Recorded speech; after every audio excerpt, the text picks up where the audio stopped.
When the issues get hot, when the debates get tough, when opinions collide and the truth must rise, this is the program where voices are heard. I beg to differ. I beg to differ.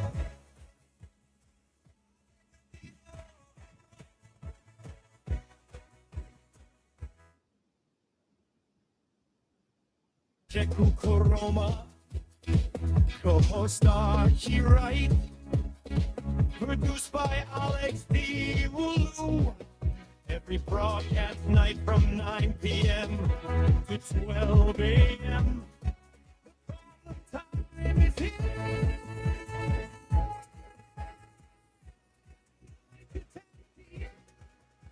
We connect media colleagues for the very live updates. How you doing today? Oh, yeah, Mr. Wright, good evening and welcome on the platform I bear to differ. We have the co-host here with us. So, folks, if you are out there, we'd like to say good evening and welcome, whatever you're doing and however the case may be like. This is Top 105.3, your regular and usual program that comes your way from Monday to Saturday, discussing wide range of issues when it comes to Liberia. You. Mr. Wright, you getting me? I'm getting you, but you got another voice in your back. Another voice in your back. That is clean. Another Gotta voice turn that in the off. Gotta back. turn that off. I'm hearing you. I'm hearing you. Okay.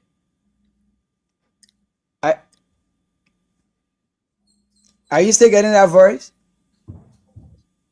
No, that's good now. That's good. No, that's good now. That's good. Okay. Okay. Let me try to close out everything you have here. Oh, Yeah. Good evening. Good evening and welcome, Mr. Wright. Happy to meet you tonight again on the platform. yes. Close everything up. You guys still coming. You guys still coming. Okay. Okay. Let me see. So I have to play the theme song then and close everything, please. We bring you real updates, real stories, real voices. From 10 p.m., the discussion begins. We bring in powerful guests to break down the issues that matter most. Okay. Okay. Mr. Wright, good evening and welcome. Listen, Kenny, I don't know everything's set now. If so, then I'd like to say good evening and welcome. No. It's still rolling over. There's a delay. Rolling. There's a delay. What does apply? No. You got another program. You got another program playing the back. I see why. You got to turn that program. Disconnect from that program you on. Disconnect from that program. I'm hearing. Yes, it's already disconnected. Just listen. I don't know. It's already disconnected. Only us here now. Yeah, listen carefully. Yeah. Are you getting anything now?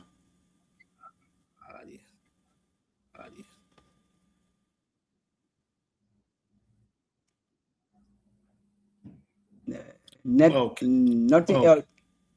Is said now? Okay. Yeah, I think it's set. Yeah, I think it's set. Yes, I think it's set. Thank you. Okay. No feedback. No feedback. So that's good. All right. That's good. Oh, okay. So I'd like to say good evening to the people of Grand Gata County and good evening to the people of Liberia. This is our program and the people program I beg to differ. Simply me. You don't have to agree with me, but you have to agree with me. If you don't agree with me, you can say your own, and every one of us discuss to come to one understanding. And this platform comes your way, the program from Monday to Saturday, 7 days a week. So I'd like to say good evening and welcome, Ben Chris. here. Yes, I'm Missy Fresh. I mean, I was still getting the And feedback. If I but the even work. feedback, it was? Yeah. Wow. Yeah. Let me see whether I can get So, connected with Mr. somebody. Nuba must have been doing nothing while you go. Mr. Nuba, how you doing today, sir?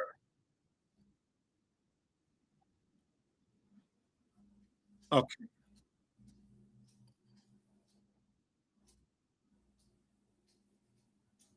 Mr. Nuba say, look, you can't hear me. George H. Nuba, how you doing, sir?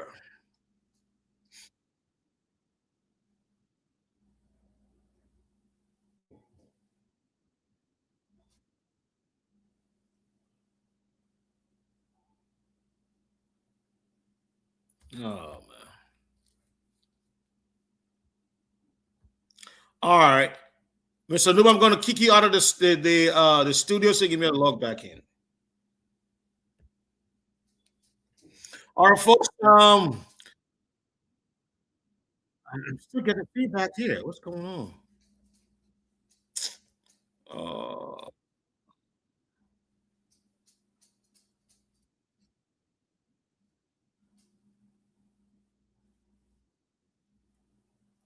yeah, again, terrible feedback today. Very terrible.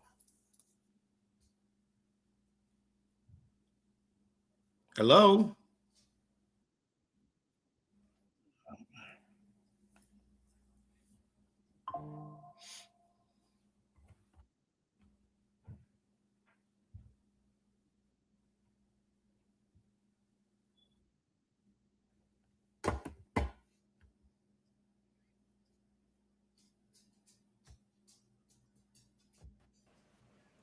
All right, Mr. Nubo? Yes. Oh, good. So you hear me? So the station gave me a lot of me. Still feedback. Oh god. Uh, uh, I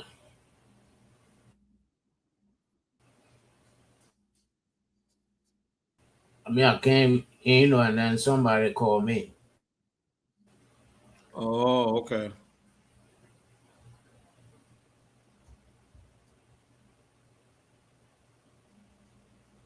Yeah, some connection is not right, Mr. Nubo. Even you're getting the playback. I don't know either what are the studio connection to this to because it's not right today. Mm-hmm. And I'm trying to keep the studio all I can because I don't But know how are you hearing me, or are you hearing some kind of echo? I'm hearing you, but you don't have echo. I have echo. Okay. Oh, you even hear yourself, Mr. Nubo got echo. Oh, okay.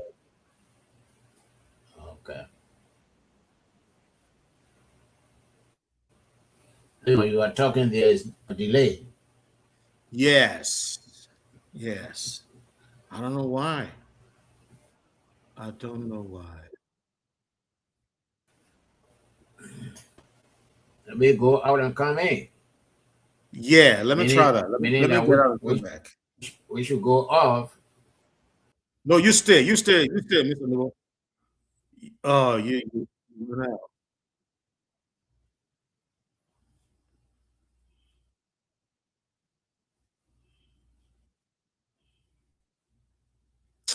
I think it's the connection. All right, let me see if I can get back. Oh, I think I'll keep Mr. Nubo out.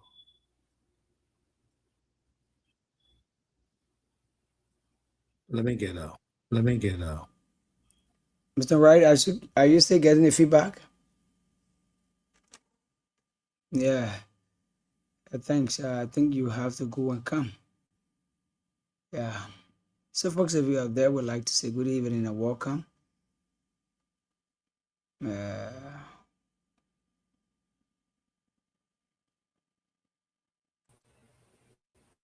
good evening and welcome.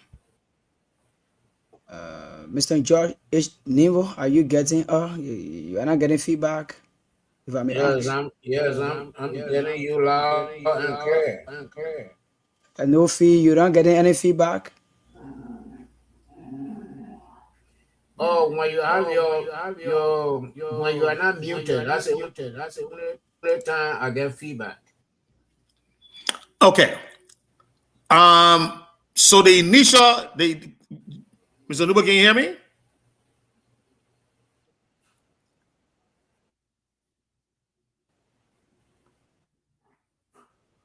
Yeah, Okay. I can hear you. All right. So, well, that's a long delay. So the initial problem was Yes, from my can end. hear you. I had the station on. I was listening from the website while I was in studio. So that's why I was giving that terrible feedback. So I caught the internet off. So I'm okay. I don't know whether the studio is okay. So Chris, come back. Let me hear you, please. Yeah, the studio is okay. Yeah, studio is okay. Yeah. Good. Well, back in business. You're sorry, my people. It was me. I was Thank you. playing the listen to the radio station on the web at the same time in the studio. So we're giving No, out.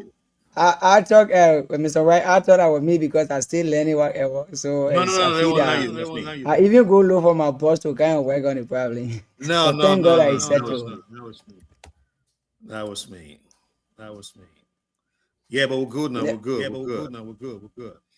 All right. I think today is Monday. Can we play our team song a little bit? Sure. Yeah. Go ahead. Okay. Okay. Work it up.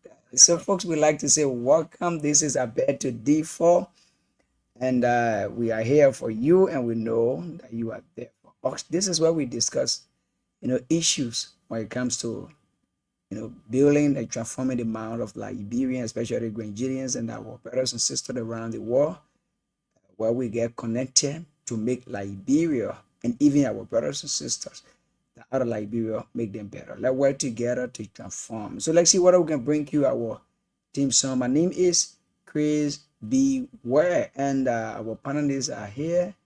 The co-host, Mr. Wright and Mr. George H. Nimbo. They're going to talk to you later, but let's see what we can play our team song when we come back and we go over to them. With our strong panelists, Mr. George Newbo, Fred the Veteran Smith,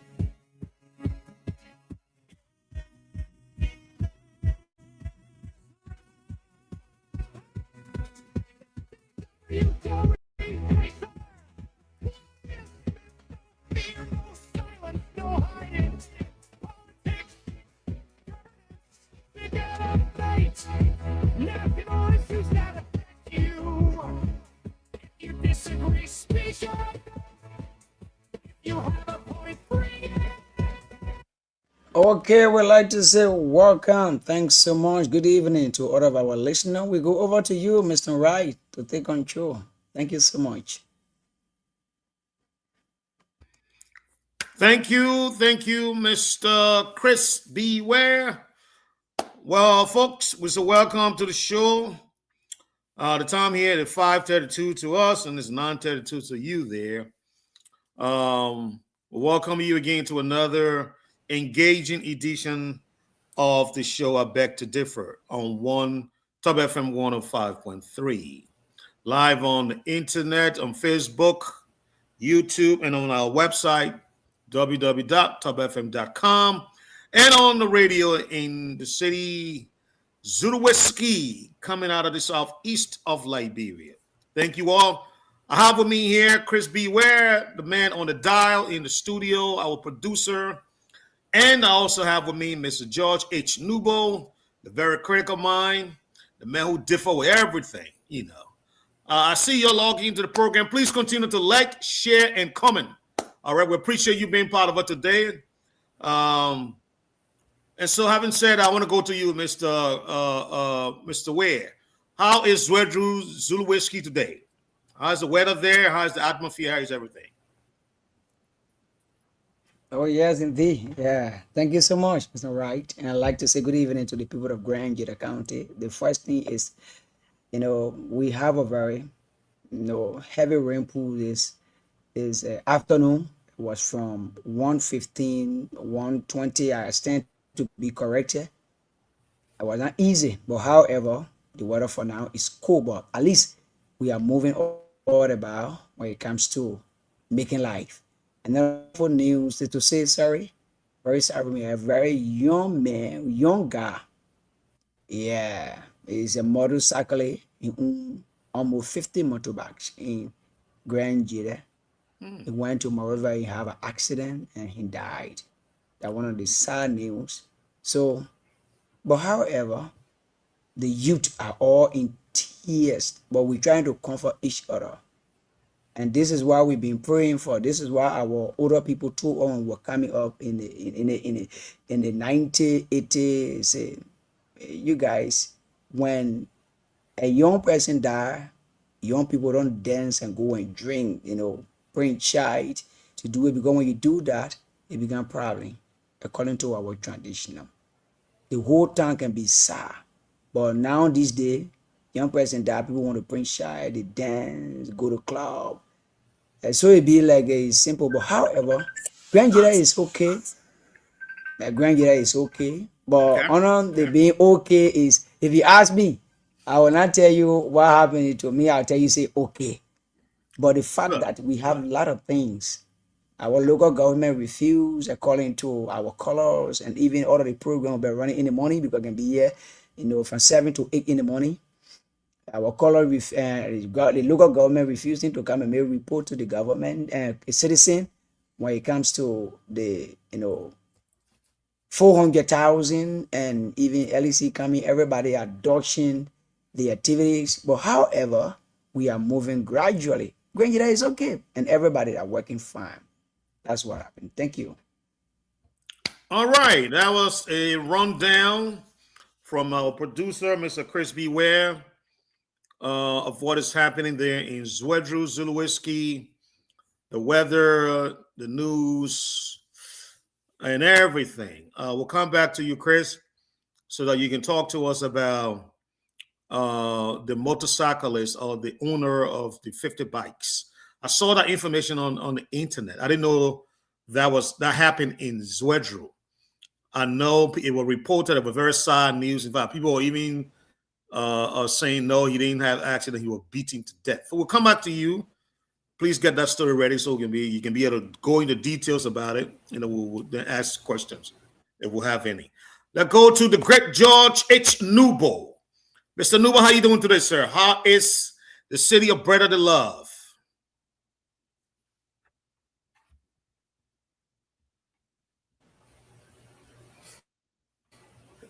Well, I'm doing pretty good.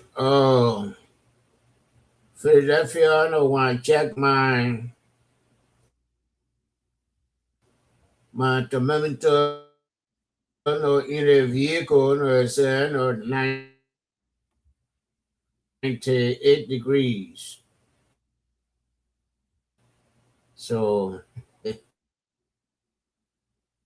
little bit. So that is what is happening in the city of brotherly love. So no, we are here, and nothing new is cooking. I think I told you about a video. No, I saw you post the video today.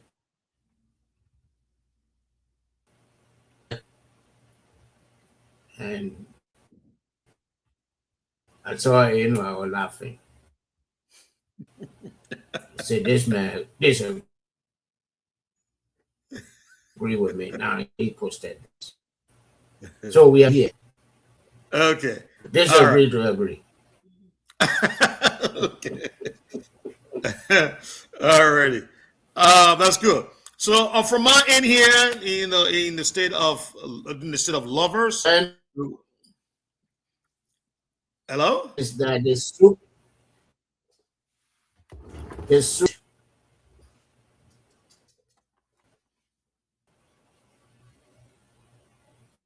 JJ, you talking? We're not hearing you. Actually, I'm not hearing you.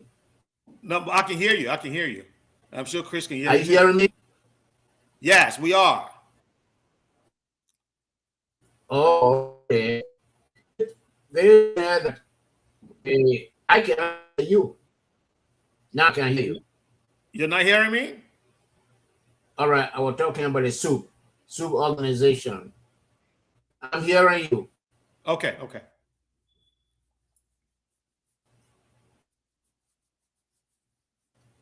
I'm hearing you. I'm clear now. All right. But my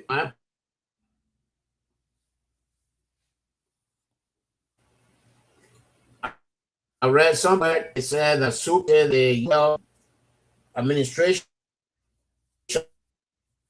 is abolishing of free tuition. And I feel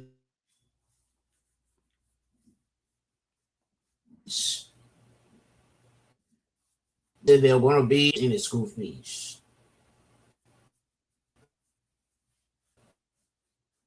And now they said, the Turkish is a wish civil society organization and other Okay. Chris, are you hearing Joji correctly? Because Joji is breaking in badly on my end. You hearing good?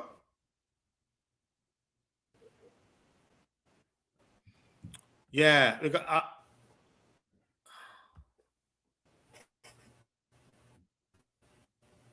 well, Chris. uh, Yeah, because Joji, you are freezing. So I don't know. It's coming in broken, exactly. Yeah, Coming in there broken. you go. Yes. So good. So let he go and come. All right. Okay. So yeah, on my end, you know, it's just as hot as it is with Mr. Nubo out there in Philadelphia. It's about, when I was coming to the building from work, I read 100 degrees. That's how hot it is here. 90 degrees here in Virginia. Very, very hot, you know. But we're coping, you know. This is the summer. We're getting to the summer. The spring weather is heating up a little bit. Usually we get the kind of weather in June, early June, now in May, but apparently we're getting it in May. So that says a lot about, what's going on. And so that is on my end. Mr. Newell, you want to come back again because you were breaking up a lot. We didn't get what you said. Yes.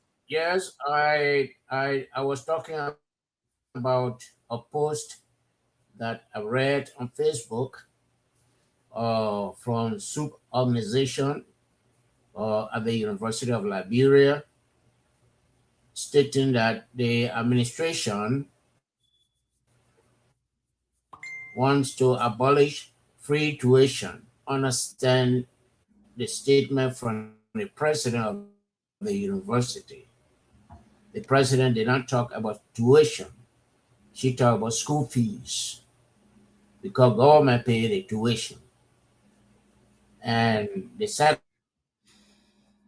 one is that they said the Tua case after his, and I was wondering what Tua did for them when under the weird government they were going after under Martin Colley.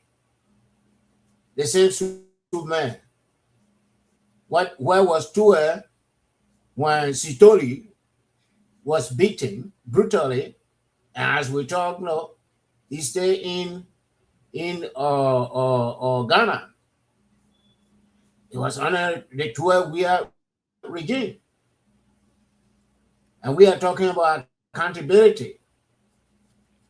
And they should be the first to talk about accountability. They should be the last to talk about witch hunt. Thank you.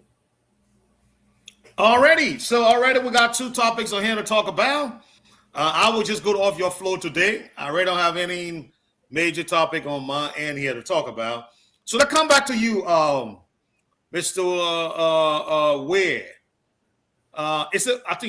Ware, Mr. Ware. Tell us about this young guy who seemed to be promising from what you said, owning, because to own 50 motorbikes You know, that's a feat for a young guy. I saw the photo, he looked very young.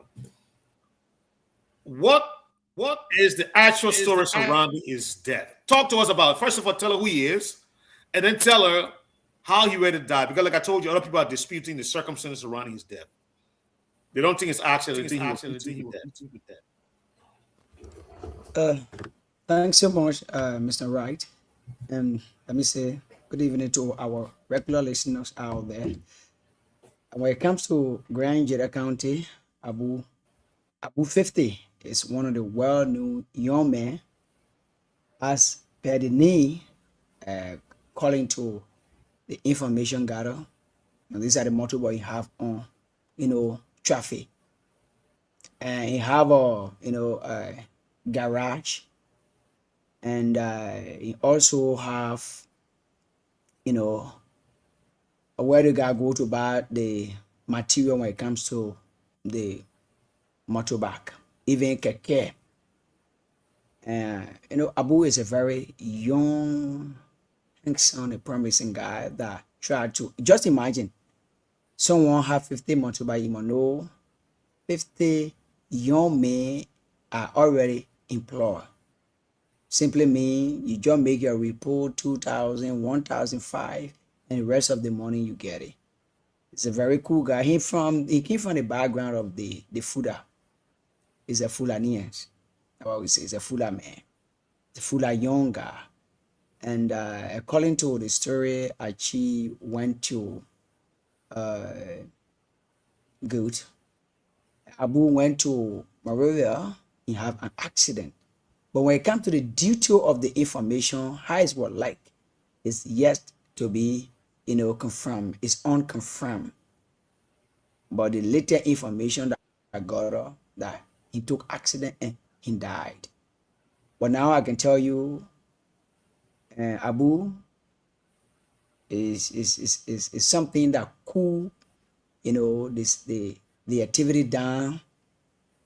And when it comes to the motorcyclists, and even it hit the union of the motorcyclists in Grand Jeddah County. He's a very flexible young guy. I met him. I went to his garage. We knock blow. We did everything. He don't proud to be frank. It's not because he's not alive. Because I taught our teaching in the Muslim school, and almost Abu Bakar, the hierarchy in Grand Jeddah County when it comes to the Fuda community know me. Yeah, so other than anywhere I reach, anyways, he's a very good guy. But when it comes to a accident issue, a death, is yes, it's not yet confirmed. How it happened, what are people beating, but what we know is he took accident and died. Other unconfirmed information we heard when he took the accident, they took him to the hospital and no one was there. They stole his phone. Yeah, I stand to be corrected, but that's what is unconfirmed. It stole his phone, so nobody was there to stand by him. And anywhere you go, people like for people to stand in, stand for you. So while people were turning around to find, before we got to know we that in Grand Jeddah, yesterday evening, I was here at the station. When I got the information, other people came to the CEO of the institution and they were like, hollering, oh God, why? And I got to know before this morning, the whole Facebook, the internet was full with his photo, RRP. Even last night, this morning, I talked about it before, because yesterday I didn't talk about it. And so that's how it happened. But when it comes to a death, we don't know the fact yet. So it's yet to be confirm whether he was beaten or he took accident. But the latest information is he took accident. Okay. All right. Thank you, Mr. Ware. Thank you, Mr. Ware. I was trying to find maybe some write-up on him, but I assume we'll get it later. Somebody explaining, how he died. But I couldn't find that on the internet. I want to get photos. But it's a tragic death. Tragic in the sense that if you look at the guy, I mean, you seem like you said rightly. He's an outgoing guy, and one of the photos I show there shows all his, I think, either all his motorbike. Those are that works for him. Put up in front of his establishment in his bedroom, and you can see them there all packed in front of it. It is truly a tragedy, a real tragedy, that such a young, promising life, had to leave us so early. Well, whatever the circumstances are surrounding his death, hopefully, the police, will apprehend those who are responsible for this untimely death. I don't know. You can't speculate, because it could be a robbery gone wrong, just based on what you said, Chris. His phone, what have you, what other stuff.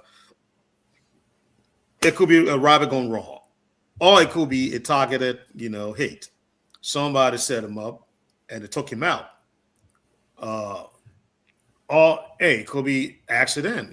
We don't know. Only the police can tell us. But the fact of the matter is that a young, promising life is gone, and I'm sure his parents and community, if you got children or child, they would like to know, if you have loved ones, maybe a girlfriend, a fiance, a wife. They want to know what happened to him. They would like to know what happened to him.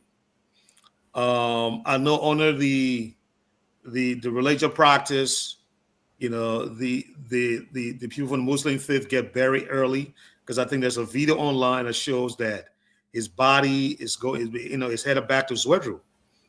I don't know if it was the police that released the body to whoever transported it, or if the police has completed their investigation. That's something we need to know. Hopefully they can make the family whole. The police will do their job. Mr. Nobody, hear you on this one, sir. What's your take?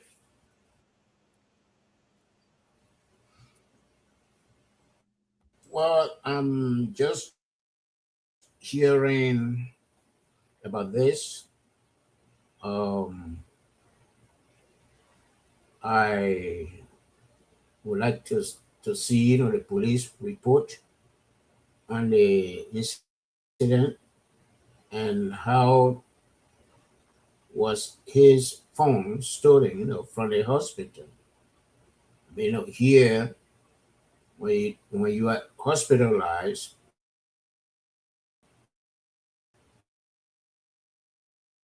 they take record of all your belongings, and when out, you go with your belongings. And which hospital was it? And it's kind of puzzling, because I think this happened in a day, and police officers are all over Monrovia. So where is the police report? I haven't seen it from any news outlet. I am sure this post from individuals.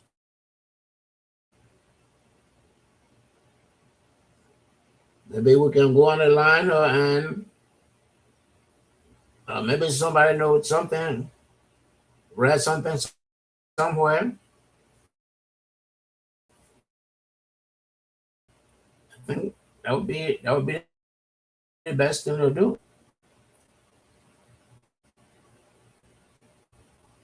You are muted.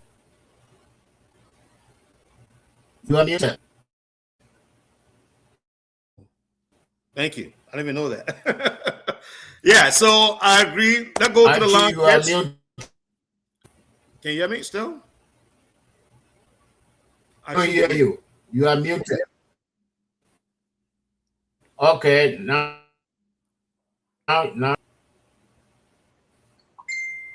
Okay. Chris, I go to the lines and get some call and let you hear what people say about Abu 50 death so that we can know. And then we'll come back, we'll go to the soup press and the whatever Mr. Nubo talking about. I think talking about soup and whatever. So we'll pick about a story.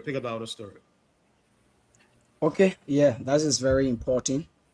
That is very important. So, folks, if you are out there, this is the Bed to D4, your program on top 105.3. Yes, indeed, everybody concerned our brother, our friend, our uncle, who just passed away, Abu 50, and I know every one of you know him. Control more than 50%. Just imagine, I have a garage. So if 50% riding a motorbike and 10% at the garage, we're talking about 60. So if you are out there, what we want to understand is, is death and what is the information, because sometimes it can be online and maybe you have it on your Facebook page, maybe you have it, we can ask you, maybe you know how it's happening, we can ask you. So tell her about and also how you feel about 50, death right here. Let's hear you tonight. If you are enjoying you any part of the the world you find yourself, call on 0881 1435 04, 0881 1435 04, 0776 105 105, 0776 105 105, 0881 1435 04, 0881 1435 04, 0776 105 105, 0776 105 105. And we're going to hear you tonight when it comes to what could be the cause of the death of Abu, or if you hear any information. Let's go to the phone line and talk to our first and lucky caller. Good evening, sir, and welcome. You're not forced, but you compare to do the right thing. Okay, I will you continue again. I just allow the phone to ring for 1 hour 30 minutes before you okay. Sorry, let's hear you. No, except my content I will you in for. I was that sorry. Why you want for me to say again? Sorry, not again. No, I will disappoint you. Let me say good evening to you and good evening to our professors. Again, we are in a brand new week, first day in class edition. Let's say welcome in class. Thank you. We're sorry for the poor quality of our voice this evening. If you are trying to overcome us. But thank you, Chris. Let me say thank you to our professors for using the while listening to a platform to recognize the passing of one of our sons and little brother Abu 50. So for some of us, yes, we were now close to Abu, and we will say we don't know Abu, but we have been seeing him. Saying somebody is different from knowing a person. If you ask me now who was Abu, I won't give you exact story about Abu as compared to those who knew him before. But like I said, we have been seeing him. His name is something that is popular since his passing today, being a sad day in the city of Zredru. So it tells us that indeed this guy was friendly and he was well known in Grand Judea, especially Zredru, from the motorcycle angle. So again, on behalf of all of us, we want to extend our deepest condolences to his family, friends.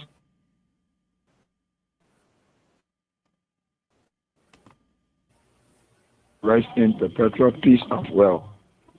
Thank you ever so much to the Abel to D4 class this evening, recognizing the passing and giving us the opportunity to speak our mind as to how we feel about the passing of Abu and who he was to us, the people of Grand Jeda County. So again, we want to say thank you for having us.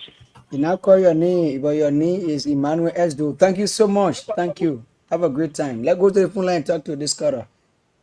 Good evening and welcome on Abeto D4. Yeah, good evening. How you coming on? Thank God. My brother, we are here talking about Abu 50. What you know about him when it comes to his accident or whatever, what happened to him. Thank you. You know, I'm so sad this evening because Abu 50 is my bro, a well-known man. The man is very good to people. Chris, what is his name? What's the color name? Yeah, for him, Abu 50 is a man. Please call your name again, please. Your name. My name is Daniel. Daniel who? Kai. Eh? Daniel Kai. Daniel Kai. Daniel Kai. Okay, go ahead, my brother. You were shy and then I know Abu 50. Let's hear you. You know, later, you know, we visited the bro on talk.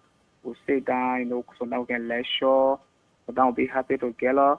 But unexpecting it, I heard that the bro take an accident. I'm very sad. I don't even know what to say. I like, you know, I just forced to call on the program. No, we don't know what thing happened. We don't even know, and all we will find means to check behind it. All the cause of our brother death, because we can see like our brother, it been helping the youth in Grand Jeda, it been helping a lot of people. He was in jail, you go to him, your people were not correct, they make it harm you, they make very honest for people. When you're in trouble, it can save you. You know, I don't really know what to say. I don't really know what to say. Thank you so much, my brother. Thank you. That's how life comes. Thank you so much for being part of the platform tonight. Those of you out there listening, Abu 50 gone. What you know about Abu 50 and what happened to him is that we are looking at what people are saying. If you can tell all the fact, is it accident or you get any information about, you know, his death?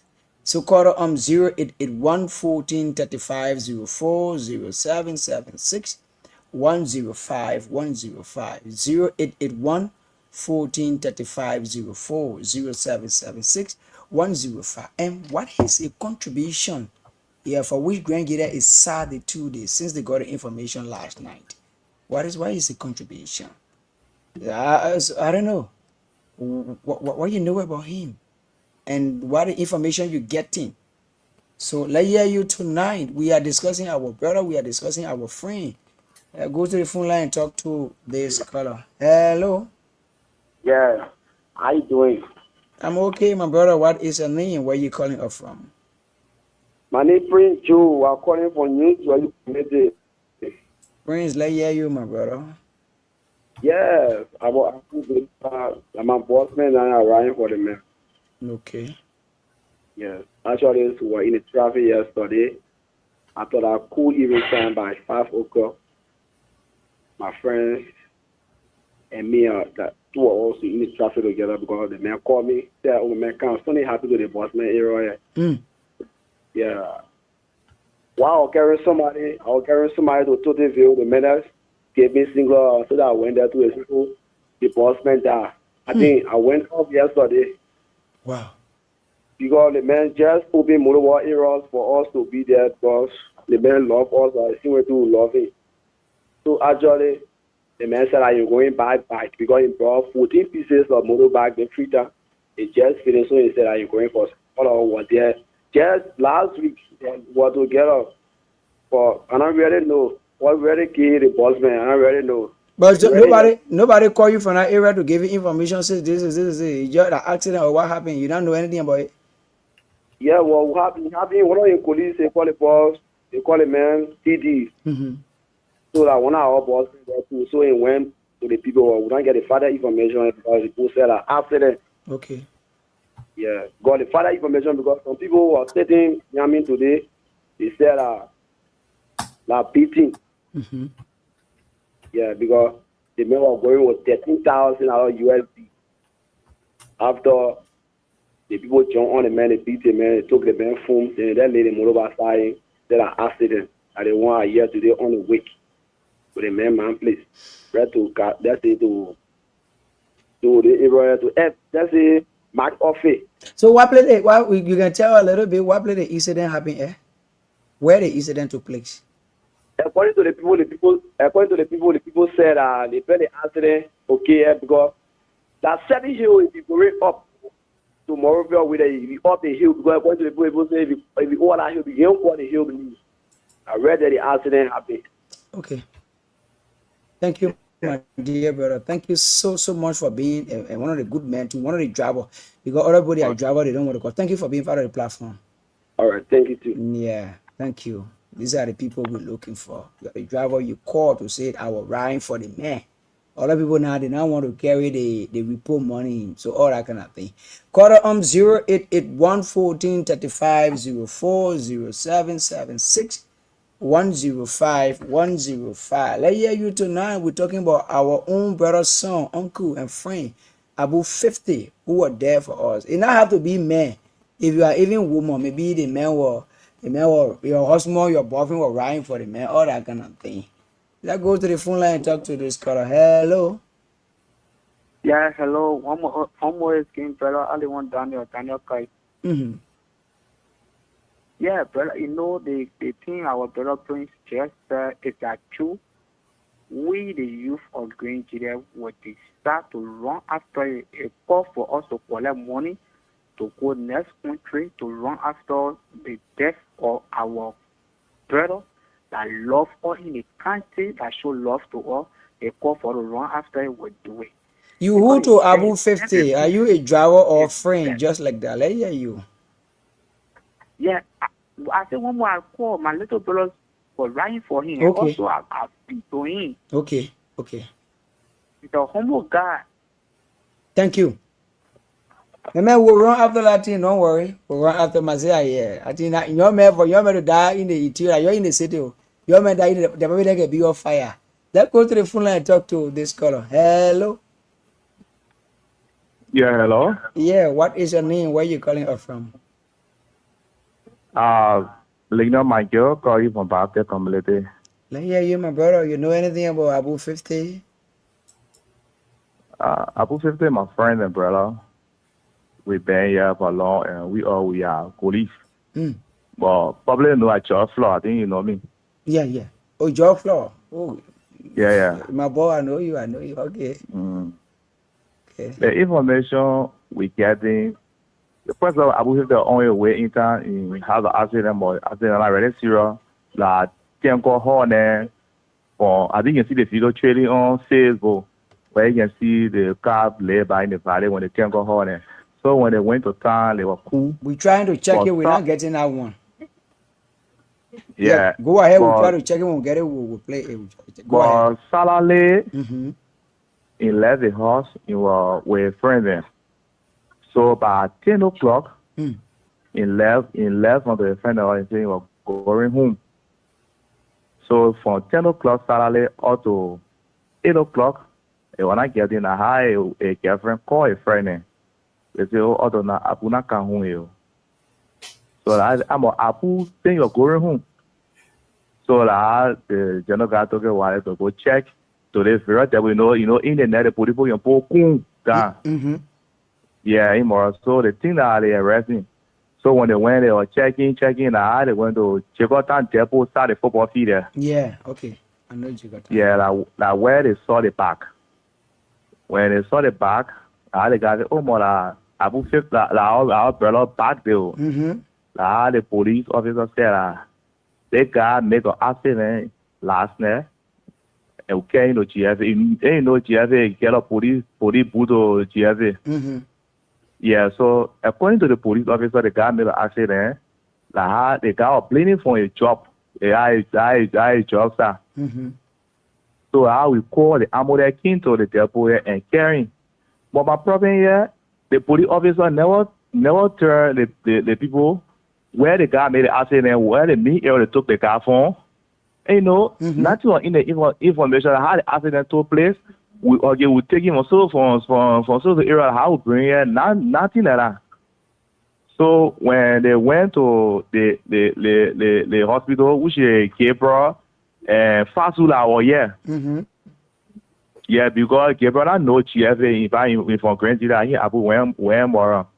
So when they went to the hospital, so you can call Fasula, Fasula carrying to GFA hospital, went to the hospital, the police, the nurse out there, yeah, the guy, a brilliant animal, he made an accident and he died. The only thing I own this is the airport and 150 librarian will some cutting hair material like they get in. Cutting hair material? But if yes, some cutting hair thing there. So like the nurses gave to them. But if full one not there and a cross back like on one not there and up to now they can see the cross there, they can see the foam. But my point here, the police officer, they're supposed to explain. The law, the law supposed to hold up police officer depot, that particular depot, where they see the man and where the man make the accident, and or who carry the man to the depot before you call the ambulance to come to the man, and how you mail the man. Thank you. Okay, because the only thing they say, oh, they made me accident, we brought him to the depot here, we call ambulance come for him and carry him to GSA and like the GSA the mayor. Thank you. In the morning, the time we call a friend, they say, oh, I call it Abu not coming home. Can you imagine from in the morning all the way to 2 o'clock, my phone was still ringing. But when they get to GSA hospital, I time the main phone went off, calling there, they can see the main phone. So the police man, the time you see the man, you now see bag, you now see a phone. Ain't you see it? And the man and the bag are gonna cross banner, maybe cash or in the bag, all that stuff. With other people saying like, man go buy a motorball, and you know what I want, maybe the cash out there, but nothing like that. Thank you, my brother. We stay checking. We stay checking. So the information that and the body will be here tomorrow because they pick up in 3 o'clock in the morning. They finish make arrangement, everything the car prepare. 3 o'clock in the morning, they begin the body because the Muslim people say they want to bury 2 o'clock. Yeah. So maybe before 2 o'clock, the body will be in Sweju and will be taken to the cemetery to lay our brother to rest. Thank you so much. Thank you. That is a speculation we are still following. Thank you for being part of the platform. All right, brother. Thank you for the show. Okay. So we know this is Top FM. Also, I beg to differ. We respect everybody. We love everybody. And you are highly respected. Our brother is our brother. So if you are there, you're following the show tonight. You know, Abu 50. You know, is death. This is what confusing. And maybe you can be there. Say a driver. You know, driver wife, friend, and even you can just preach little thing, good thing, or any bad thing about him. But we want to, we all trying to find a solution. Maybe somebody was there, you can also call you can also call on 0881, or you can go on the line, Facebook, YouTube, and send in, you know, comments. You can explain, we read out, we'll post it on the page and we read out for you. We want to understand. So if you are there, you want to be part of the show tonight, telling all the death of you know, Abu 50. Call on 0881 14 35 04, 0776 105 105, 0881 14 35 04, 0776 105 105. All of you guys are driver out there, and we know that you are frustrated. But what will be your concern? So, Mr. Wright, if there is no color, then we go over to you to start discussing what we have to discuss tonight. If any color, I will show you a ton. If you accept, I will, you know, bring in. Okay, thank you, Mr. Ware. Folks, I see your number of viewers higher than the like. You gotta keep liking. When you come on, you like, please. You like and then you comment, and then you share. That's what we want. Thank you so much. Mr. Nubo, were you calling me? No, so you wasn't calling me. No. I was not calling you. Okay, good. So, I mean, at least we got some insight into this now, because the guy looks healthy, right, Chris? He looked healthy. He looked strong. He's not. I mean, he wasn't sick. Now, I think it was Daniel. Let me see who was that. The color. 1 second. Yeah, I think. Ooh. No, I think it was Prince. Either Prince or Lincoln. One of them. That call. And they gave us some insight into what really happened. And I agree. I think either was it Prince or Lincoln. One of them said I spoke about the police. Remember when before we went to the line, Mr. New and myself, we said we want to see the police report. Oh my God! Yes.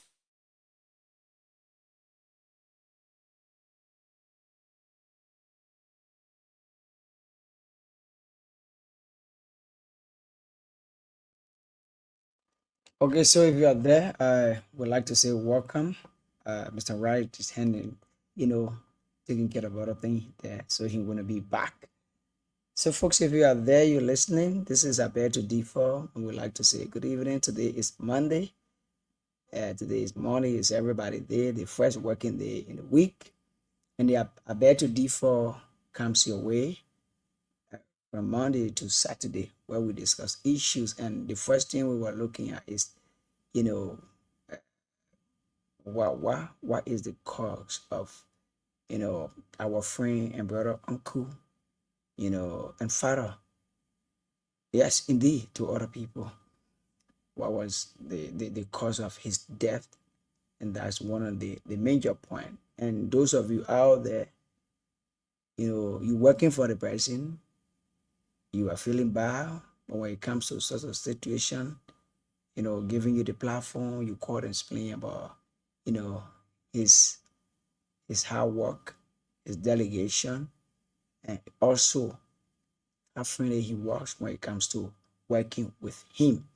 So I like to say good evening and welcome. This is Alberto D4, and to where I see the broadcast in Liberia, 16 minutes past the hour of 10 o'clock, and we are here for you. We're going to be here up to 12 o'clock tonight, and at which time we're going to be calling it a day on the program, Alberto D4. So, Mr. Nevo, George H. Nevo, let's go over to you if you are there monitoring. Let's go over to you. You listen to the colors. Yes, indeed. What you have to say? What you have to say? Well, Let's I'm go over to you. still confused as I was, before the calls started rolling. How did the man get to the hospital? If he was taken there by police in ambulance, what are the names of the police officers? And what did the man had on him when he was involved in an accident that was taken to the hospital? So there are a lot of questions, and thanks to the callers, I'm not blaming them because they were not there. They are going by what is the poster, and some of them narrating the stories of how they got to know the guy. But instead confused. My heart go out to his family. Let try to dig on it and see what happened. Actually, what happened. For the U.S. Congress in 2014 about the lessons we ought to learn Thank you. about strategies that ought to be employed to get that virus under control at that time. What lessons that ought to be applied now?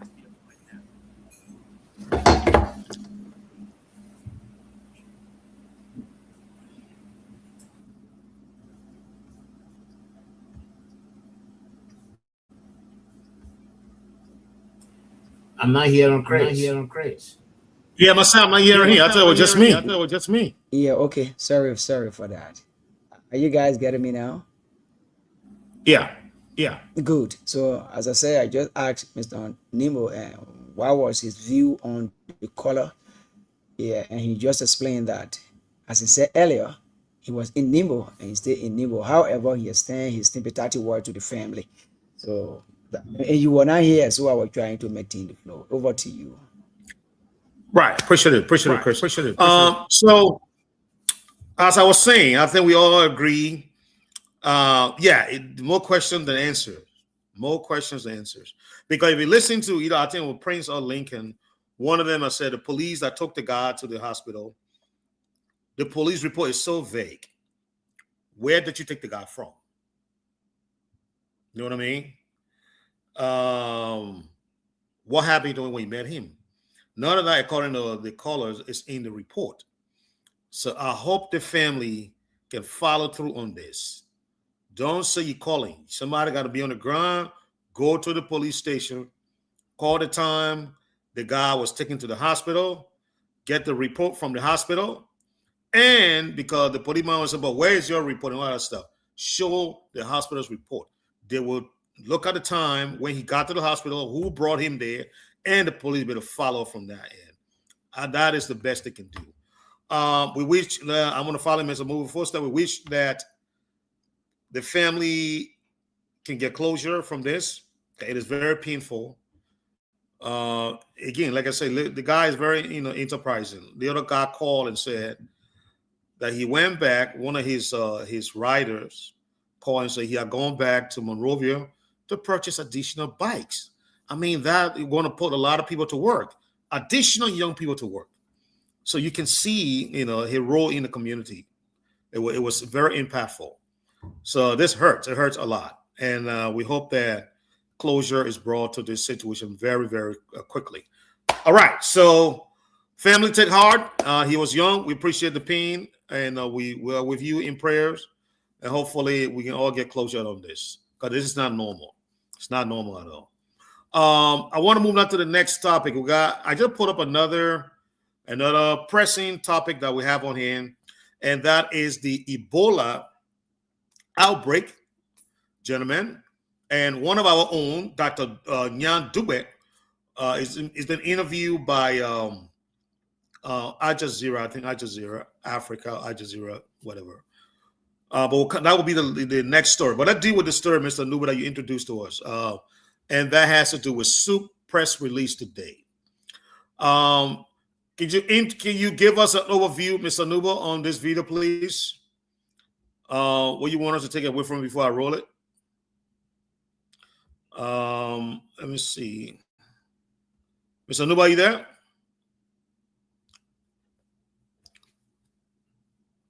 Are you guys hearing me?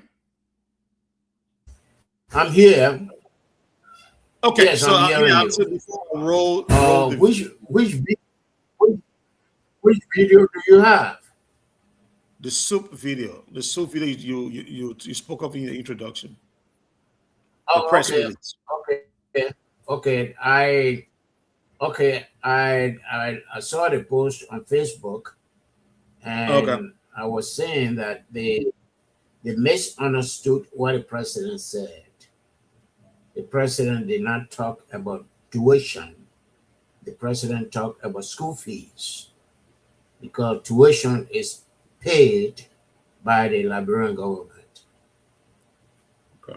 Yeah. All right. So let roll the tip. It's a very short video. It's a one minute 46 seconds, and then we'll come back and discuss this. Oh,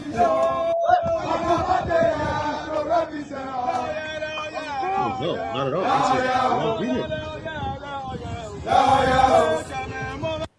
Let's call this up.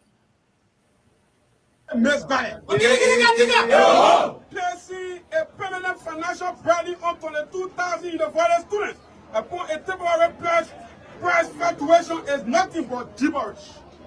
This foolish justification of my plan is a disgrace to academia, a mockery of biblical proportions.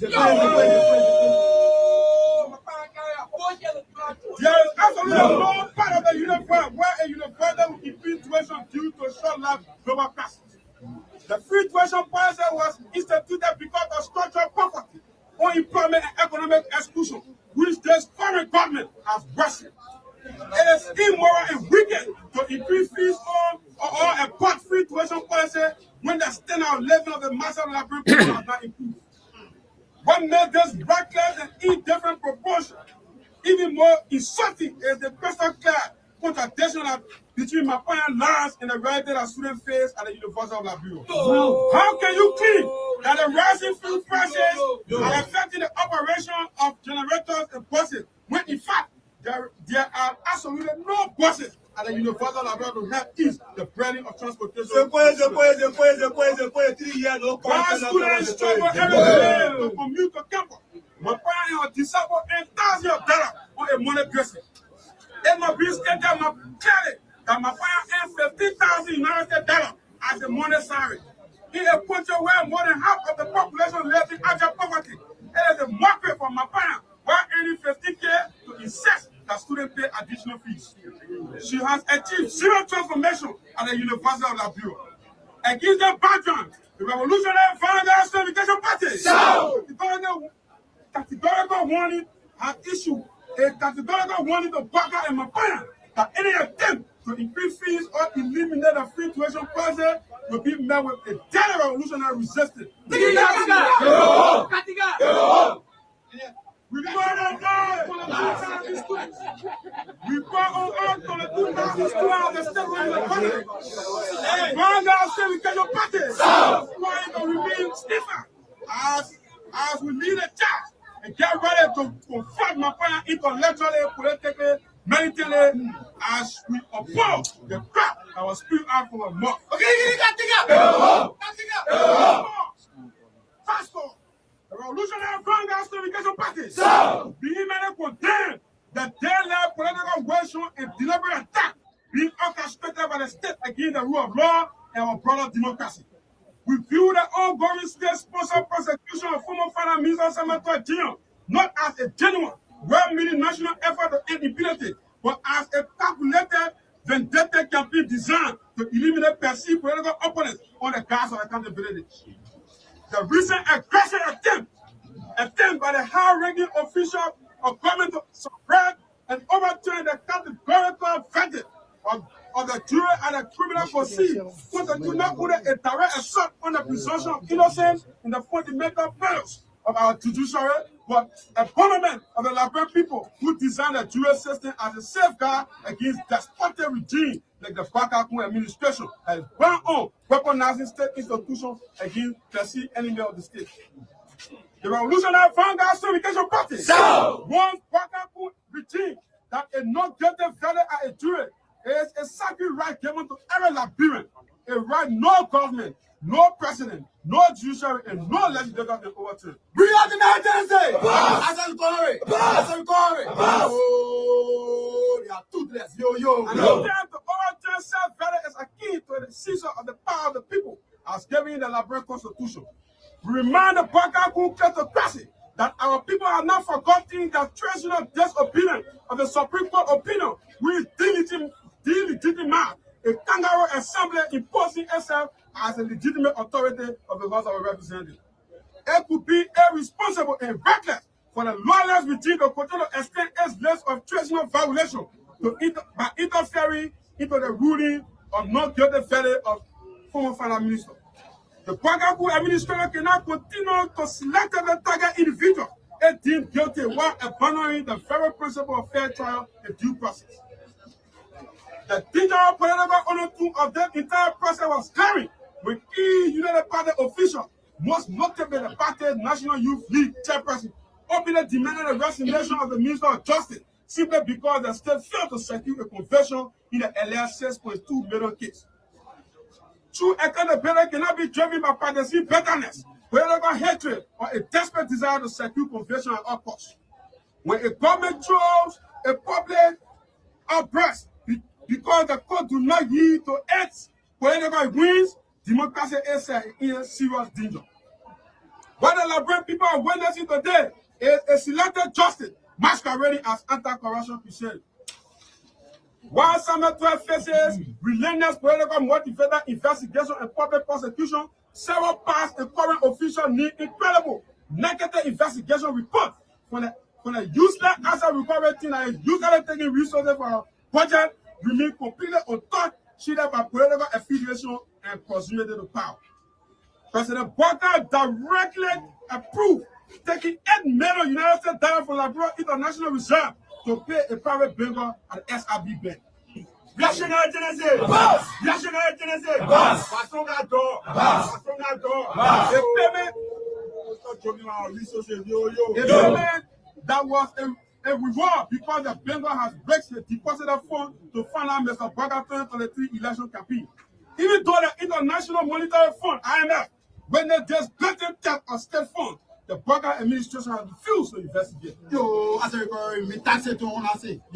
of addressing the massive scandal, the Booker could regime is wasting time prosecuting political opponents Samuel 12 Jr., even though a jury had already found him not guilty.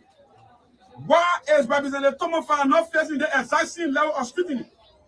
Credible report indicates that Representative Fowler remains in illicit possession of more than 42 F-moving machines purchased in 2022 using the hard-earned money of Liberian taxpayers. Fowler is currently generating millions of dollars annually by leasing these government-owned assets to multinational corporations, including Bear Martin and Sarah Meta, for private commercial operations. Yet, there is absolutely zero urgency from the asset recovery team to investigate these plain allegations. The Southern institutional blindness exists solely because Thomas Fowler now leads the sycophantic Falachian movement, which is actively mobilizing resources for President Booker 2029 re-election bid.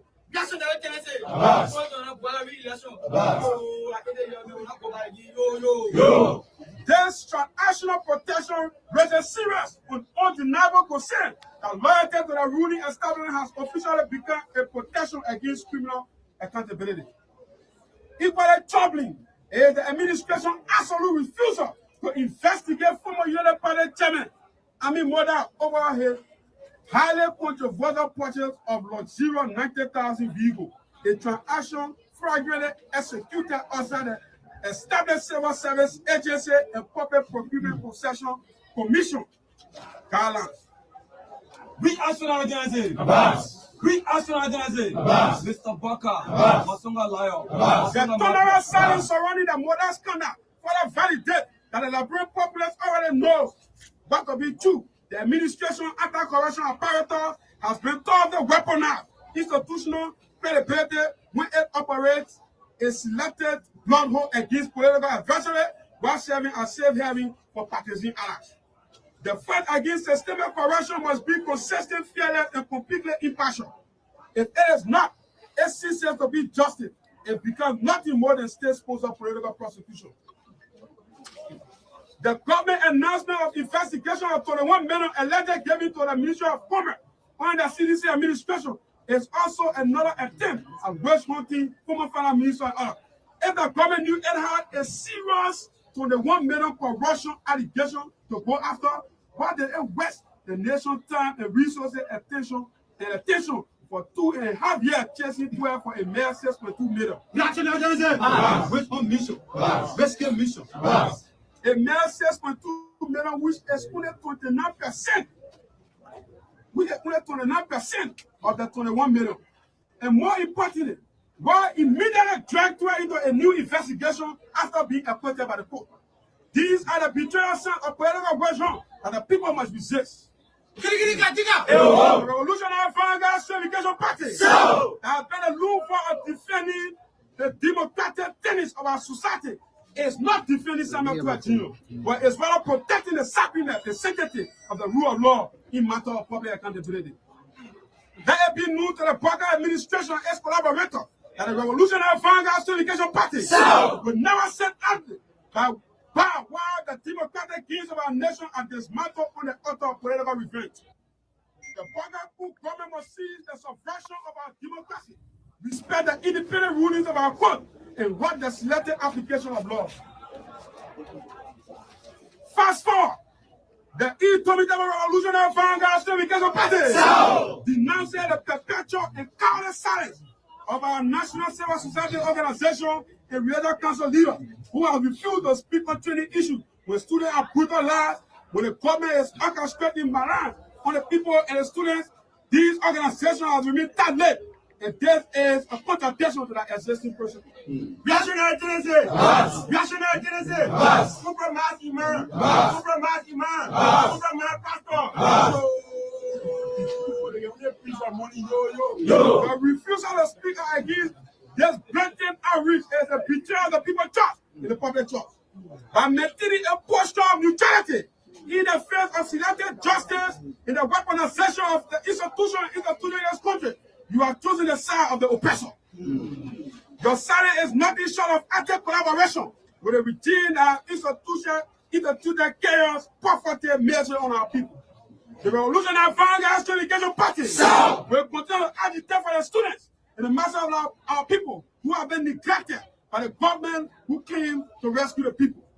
The Revolutionary Slave Unification Party will resist anything that opposes the rule of law, that opposes the students as well as the nation. So we'll continue to fight until it is ruled.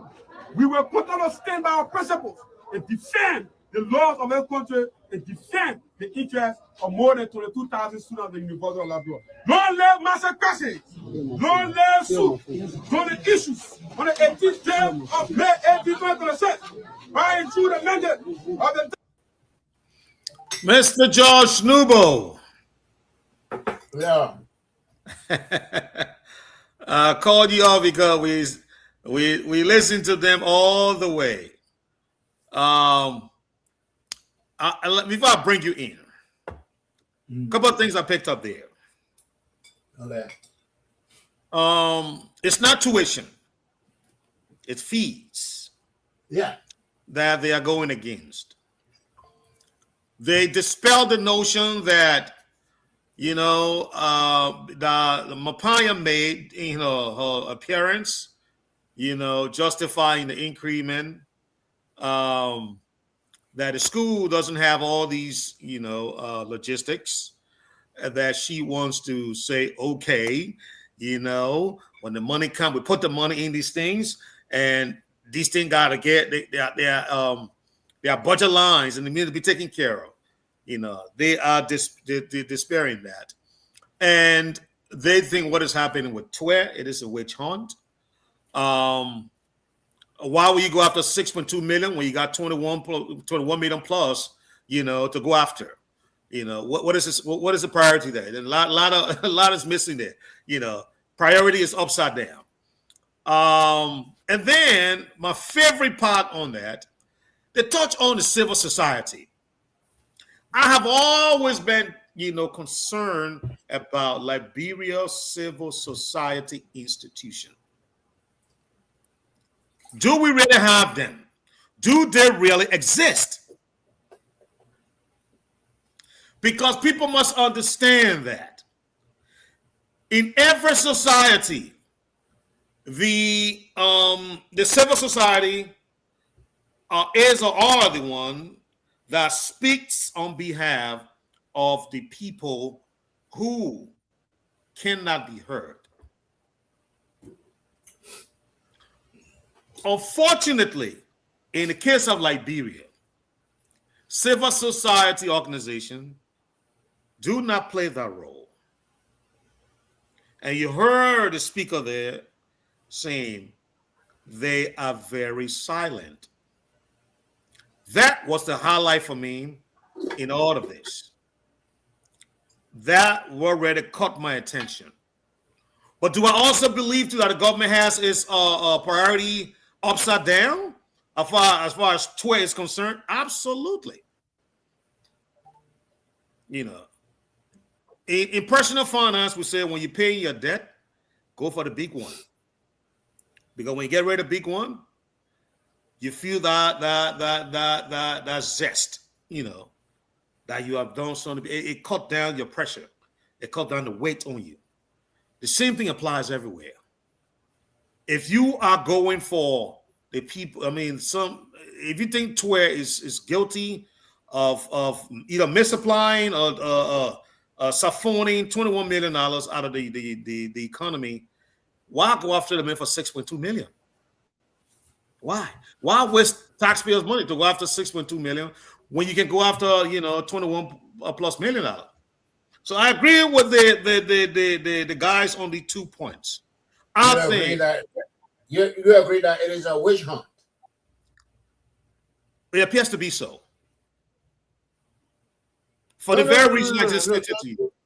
Don't say it appears to be so. You agree 100% that what is happening is a witch hunt. No. I don't agree 100% because I don't have the facts. What I do have is the actions of agreement. What I do agree on, I'll come to you, Mr. Noble. Let me finish. I'll come to you. What I do agree on is the action of the government. Nowhere on the face of the earth, anyone in the right mind will leave 21 million to go after 6 million, 6.2 million. Unless you got something, hitting on your sleeves. That's the only sense they can make. That's what I'm saying. It appears to be so. Is it factual? I don't have no facts, so I don't know. At this point, I'm going to base my argument on what the government action has shown. And the government action has shown that they have been very, very reckless with the Liberian people's money. You don't go after 6 million while leaving $21 million on the bench. That's not how it works. That's my point right there. Mr. Nubo? Okay. I'm surprised you are a financial man and you believe that what is going on with Tuer is a witch hunt. The money for which they wanted for Tuer to return to Liberia was a $6.2 million. That was the first that came up. And that's why they have been investigating him. And in an interim, if another amount come up, because they did not win the $6.2 million case, they should say, no, the man won the $6.2 million case, so the $21 million case, let's forget it. And that is not right. But Mr. Wright here is saying that it is right. Secondly, you can say all you want about the leadership, about Job Walker, about Cummings, about this and that, no. But you have to put little salt in your mouth. Why are they calling the president of the university foolish Mapaya? I don't agree with that expression. No. Foolish Mapaya. And Mr. Wright does not have a problem with that either. No, I do. So these students are unhinged. They mention the tuition in our statement. Say school fees and tuition.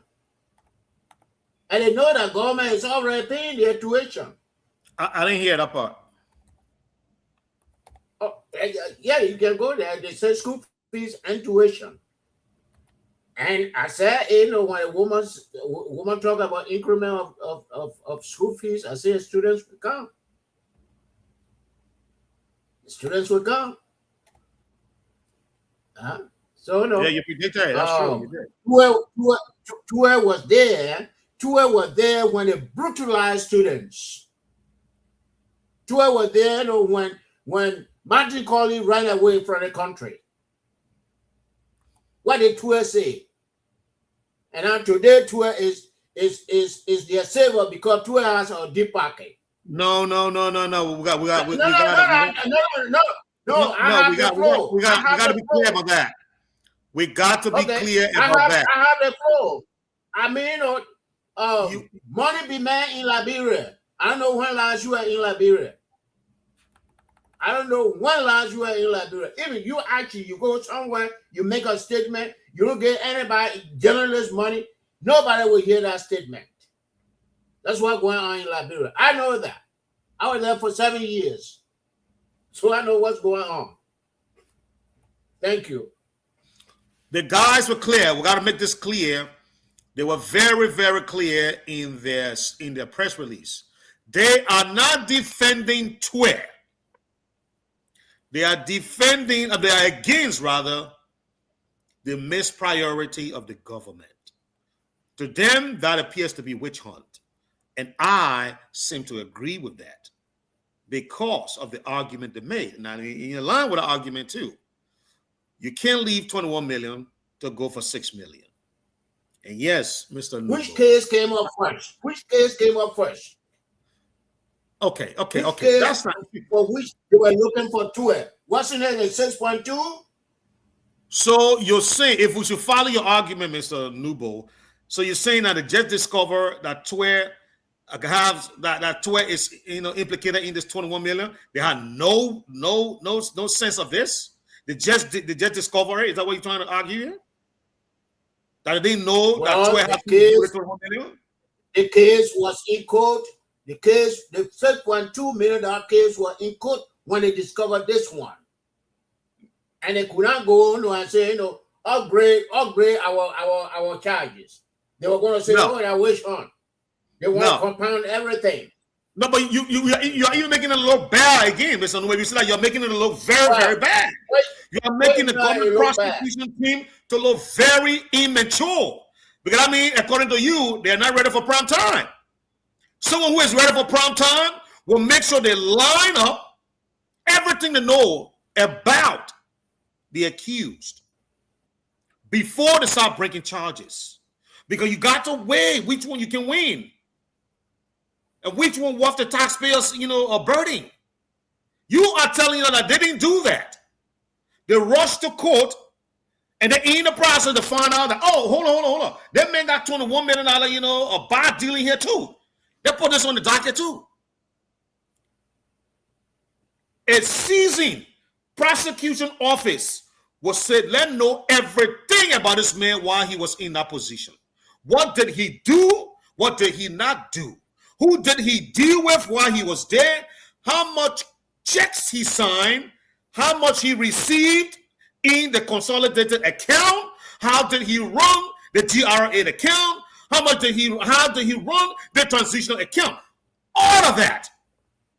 You will put that up on the whiteboard and then you pick it apart. You line up your argument on it. Okay, here we think we got more wrongdoing here. Over here, well, not so much wrong. Over here, maybe not much. And then you find the one that carries the most weight. Then you go to court. But you are telling me, Mr. Nubo, that they did not do that. That they were in the midst of this $6 million case. Then they found out about the 21 million. That is not good on their part. You're not making it look good. No. It's not good on your part, and it is not good on the student part. The student did not even question why they acquitted TWER and convicted No2% for the same case. Did the student question that? They didn't question it. And you don't want me to talk about deep pocket. Those 2% did not have deep pocket. And a deep pocket run Liberia. If you don't know it, that deep pocket. I'm speaking as George Nubo. I'm not speaking for Alberto Defo. Okay? And you say, it is good for them to say, foolish my pioneer. No. You on record for that.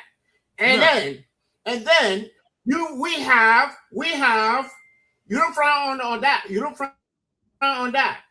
We have the asset recovery, and we have the LACC, we have GACC or GAC, and I believe this $6.2 million came from LACC. So you want for government to go to LACC and say, even though LACC, you didn't find anyone here, but are they there? No. So I mean, there are a lot of bureaucracy in our country, and you want for this to be added to the $22 million. So it'll be $28.2 million. And then it said 12 free. No, that's not. No, that's not yes, at all. Yes. Okay, even that $22 million, they go to court, 12 will walk. I'm telling you. That's a role. No, you and the students, you put are paying now. But No. You know, I think you really mixing it up. You are mixing it up. The students were very clear in there. First of all, we're on live show, so I want to clarify this. I am in no way in agreement with the student abusing President Mapaya. I think that was wrong. It was bad taste. They have every right to be angry, but they do not have any right to insult her. That was wrong. She is not what they call, I don't want to use the word because something like endorsing it. I don't want to use that expression, but it was wrong for them to say that. However, they did not say they were supporting Twe. They said that the government priorities are wrong. You can't leave 6 million. That is the introduction. Okay. That's a game. Let me hold you right there. Game. You don't want to appear being a supporter, so you got to come with that introduction to fool our people. That's a game. I can't believe that you actually fell for that. No, I didn't. That's game they play. They were very clear. They were very, very clear. They are playing game. They were very clear in what they said. Now, had they not made that disclaimer, I was going to accuse them just as you are doing. But it did. They said, we are not supporting, want to be clear, we're not supporting Twe. We're not in support Twe. But the government could not leave 21 million to go prosecute 6 million. That shows a complete withdrawal. And then everything they said was in support of Twe. No, it didn't say that. It didn't say Twe did a good job, and Twe is, you know what I mean, one of the upright citizens. You know, he did well. They never said anything like that. They kept on the government. Twe was a student leader. Twe was a leader of SUP before. If you don't know that. Well, but then Twe should be disappointed because they didn't support him in a press statement. They did not support him. If that's how he feels, then he's wrong. Yes, they did. They supported him. All right. Well, I'll come back to you. Let me go to Chris. Chris, get on your feet. University students they should have stick to that school fees issue. Okay. Instead of going to issue. I mean, that's how they call it,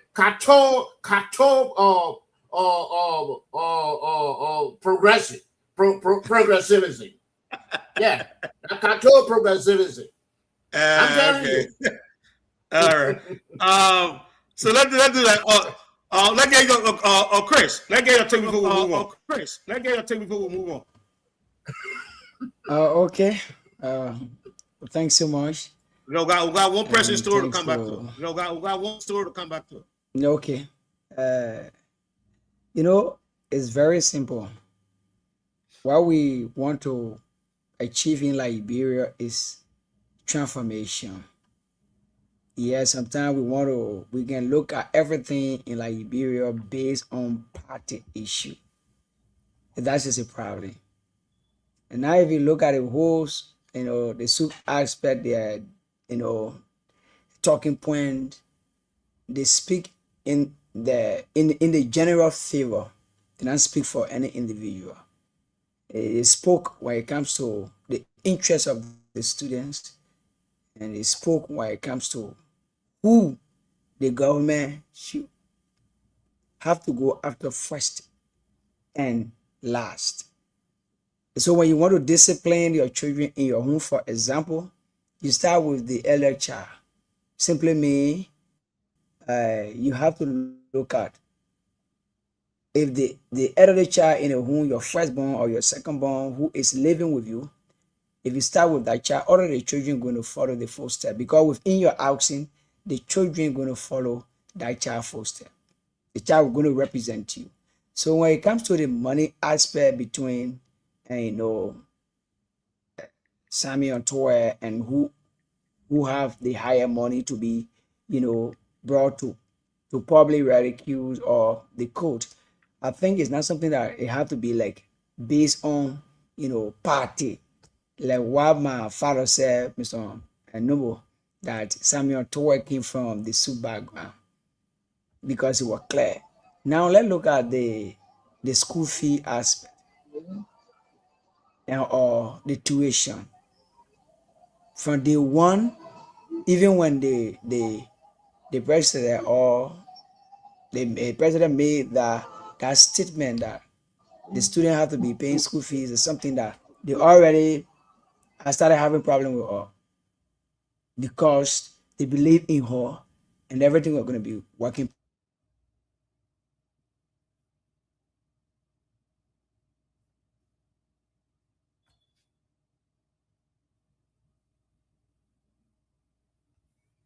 Chris, we're not hearing you.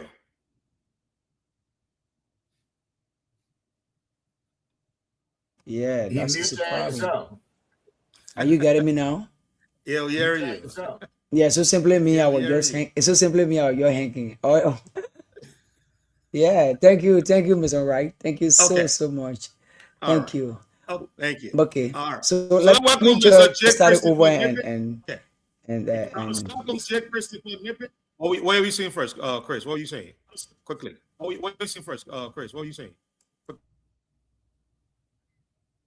Okay, you're going with me. Mr. J. Christopher Nippet, let me spool you up. So we are on the topic of soup. Today's soup had a press conference. In that conference, they accused Lady Mapaya. I don't know her first name, so I said Lady Mapaya.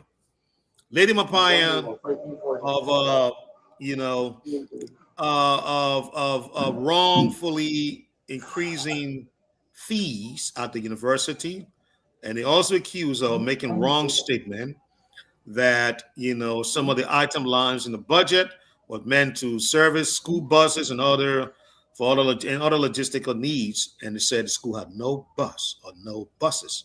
So what is the money going towards? And then they mentioned TWED and the $6.2 million prosecution and the current indictment have against him, the $21 million indictment.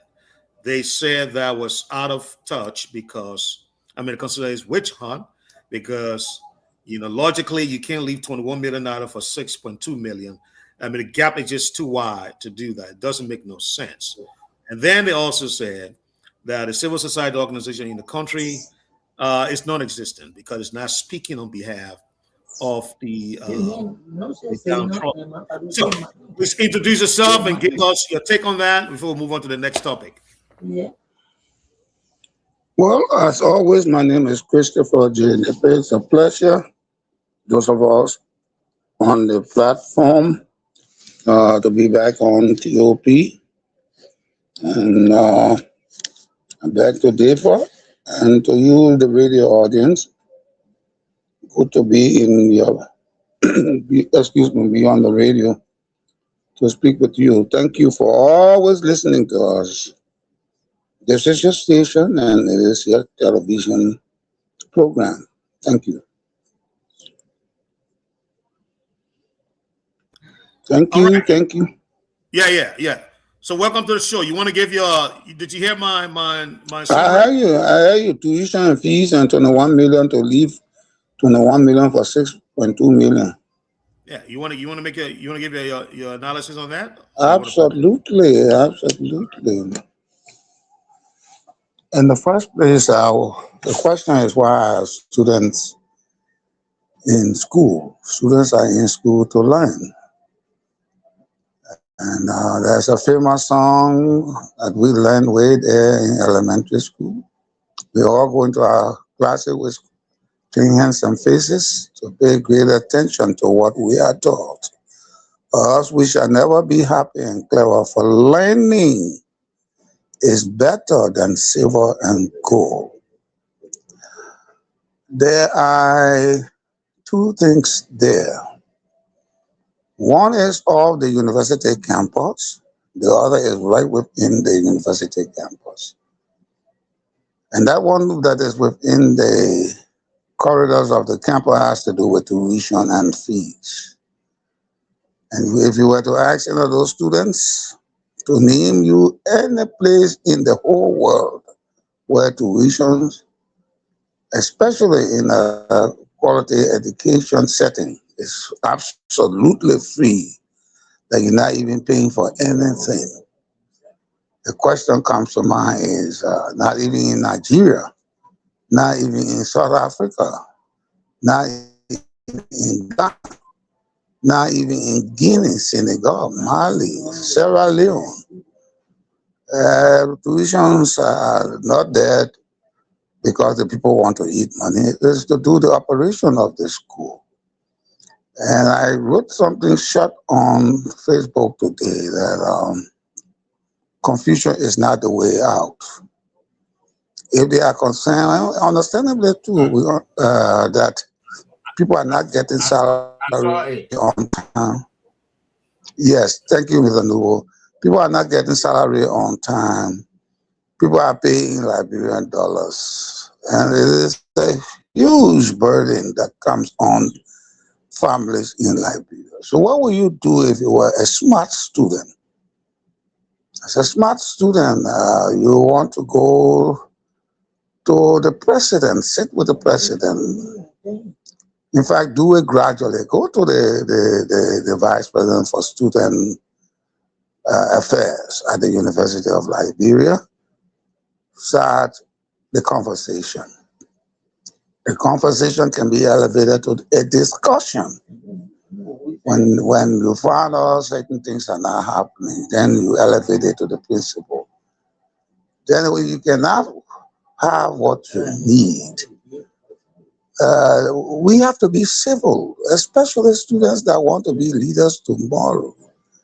They must, and I'm going to be very intentional and emphatic here, they must divulge themselves from this demonstration, getting in the public spheres and causing trouble, and then the police running behind them and wetting them with water or beating them. All those things are not called for. Like a child insulting his mother right in the public space because his mother tells him certain things. So I think the best way to wrap this whole conversation, begin with a little conversation. Within yourself as students, you are not super universal personalities because you say you are super personality. Universal personality. So because of your superiority as superhuman beings, you can just get in the public domain and do anything that you wish. So I will advise them to remain as students, start your conversation with the vice president for students affairs, move up gradually, and then see how you can take it to the Ministry of Education. That's another right. It does not have to go even to the president. And those two officials of the institutions, the president of the university and the Minister of Education, will sit with the president and say, look, there are constraints here. People don't take pay on time. And those who didn't pay, they're making Liberian dollar, they're not making US dollar. And even if they were making US dollar, the sum to carry home is still so minute, so they cannot afford it. So instead of paying this amount, can we gradually bring it down? I think it's something that any reasonable person will listen to. Because those in the government, they are parents, and they will listen to them. But if you want to be boisterous, you say, cause confusion, at whose expense? You're not going to go to school. And government, guess what? The government closed the school down, bam. Where do you go? Where do you carry your super human being potential? You be granted for 6 months to 1 year. The government has the authority to do so. But I'm sure the government will not take that angle. The second thing here is the case of the Minister of Finance is centered around. It's so concerning that one individual during his tenure will misappropriate $25 million under a pseudo mop of exercise, as it were, a suction valve put to Soniwen River to suck the dirty water out and put in clean water. That did not happen. The same man took $16 billion. It was swept on the carpet. The very man comes Well, against. I gotta interject here. So- Mr. Napier. Mhm. The students were very clear. They are not in support of Mr. Samuel Toye. They are clear about that. They are not in support of him. What they don't agree with is the government's approach of leaving $21 million to go after $6.2 million. And the case of the defense of Mr. Nuba put up for that really makes them even look bad. No, but Because you gotta you hear agree- the government side now. If I can just briefly I comment, know what because Mr. Nuba said in defense of the government. I want to hear what you say in defense of the government. yeah, it's not in defense of the government, but Days for which you were arrested was $6.2 million. And then actually want for government to go to another entity that did not accuse Twitter of embezzling the $6.2 million and get their allegation against Twitter and join it with that what I told him. I said we have GSC, we have the asset recovery, and we have the LACC, and we have the anti-corruption agency. So government will not say no. Oh, we should collect all these things before we go to court. They arrest George Numa for $500. He must go to court for that. When Papa George Numa went to Zaita and stole plenty of billy gold worth $1,000. That one after a $500 case, they will bring a better gold court case. Still doesn't make I that. think That's how it works. That's how it Still works. doesn't make that look good. no. You see, And Honorable Nepe, one of the things he left out is that the student insulted the president of the university. And actually did not have problem. but those, No. but those are. Then what they are trying to do is to be miscreants, public miscreants, and which might lead to vandalism at whose expense? Two persons or two institutions. Yeah. No, I'm coming now. If they insulted the president, then the next thing is I categorically disagree with Mr. Nippy. I disagree with that approach. I think it was out of the norm, and I condemn that. I will be clear. You didn't condemn no. Wait now. You didn't condemn until I brought Let's set the stage. Let's set the stage for this conversation. What is the concern of the students? My understanding is tuition and fees. There should not be any verbal altercation to disrespecting the president of the institution. We have to agree on that first. If I am annoyed with the Minister of Foreign Affairs when I was there, it does not close me with any ounce of authority to insult the Minister of Foreign Affairs. Why? The issue that I have must be raised. If I discuss it and she does not pay attention or he doesn't pay attention, I can document it. And when I document it, I will seek, in fact, before I go in there, I will seek advice. Because I will consult. I have this problem. The ministry has this thing, Minister, I want to approach the minister about it. How do I go about it? They will give me the road map. Travel this way, go this way, and you will get it solved. So I take that and I go. Unfortunately, very unfortunately, these men and women, I don't call them students because there are 4 grown men in that place there. There's wives, we got children. And they do not understand what they are doing. And when people don't understand what they are doing, they are prone to causing problems. All they have to do, go to the vice president for students' affairs. The vice president for student affairs will take it out with administration. The administration will take it out with the president. President will take it out with the Ministry of Education. In due time, they will get redress. Why? They should be studying their lesson and going to classes. Now, jump into the other box, completely outside the environment of the United States, which concerns investment,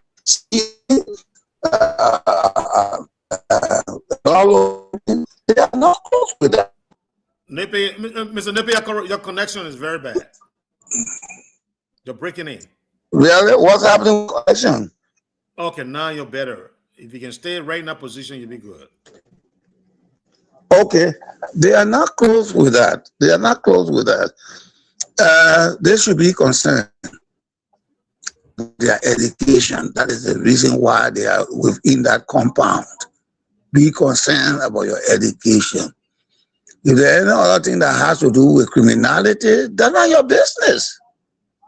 It is not your business. I beg to differ on that, Mr. Nubo. Mr. Nippet. Why will you be? Why is it that? Why was it that the universities here, when they took the president of the country now to the, why do you think the universities did not come out? The wrong case. What you are advocating now is that you see the students should devoid themselves of being responsible citizens. No, that's not what I'm saying. That is what you're arguing, in essence. No, what I'm trying to tell you, the students should move 1 foot at a time. Their 4 concentrations will be education, the fees and tuition associated with going to school. Okay, but equally the so, fee, they should also speak on the wrongdoings of our society. They can't just sit back. Remember now, these are the people that are going to inherit the ills. That has been. But that's why I brought in a parent view. What happened when they took the president now to New York? What happened to the Enron case? What happened to all of the other cases about people stealing money in the United States? Have you seen students get outside from their campuses? Oh yes. To jump in. Oh yes. Give me one example. I'm sure you heard about Occupy Wall Street. It were all students in Denver. Actually, I think you told me you went to school for some time in Ghana. Yes. Oh, how many times they closed the? I know they have University of Ghana. I know for protests. Okay, but how does that? How many times the school you were attending went on protest because of or something that was going on in the government? But that doesn't mean if you didn't have. No, I'm asking now. Asking, we are talking about. He is right to ask that question. Right next door to Liberia. He's right, or in Sierra Leone for that matter, or in Guinea, or in Ivory Coast. But if it doesn't happen in those countries, doesn't mean it should not happen. No, you can't. Why did you send your son to the University of Liberia? To be there 8 years, 9 years, 10 years. Okay, no. Okay, okay, you'll stop that. You'll stop. Yeah, I don't know. No, Archie, Mr. Wright, let's demonstrate this conversation this way. Mr. Wright has his daughter. Mr. Wright, I'm asking you a pointed question. Yes. You have a son and a daughter, Yeah. and your intention. Well, I come in. You read in Morovia. This is. Oh, I'm okay. trans- Yeah, go ahead. It's hypothetical. I'm transporting you to the Republic of Liberia, specifically in Monrovia now, and you have your two children, a son and a daughter. And what has been your intention? I want to send them to the University of Liberia. So what do? You send them there. My question to you is, why do you send them to the University of Liberia? To learn. To learn. To acquire knowledge, yes. To acquire knowledge. In other words, to go to school. Yes. All right. So the school, there is a line of demarcation. One has to do with academic, the other one has to do with politics, governing. Yes, we know they get some political students there, but at the same time, that group is being merged, overtaken, subdued by those who study political science so that they make this Azikiwe. That's not why you send your daughter there for.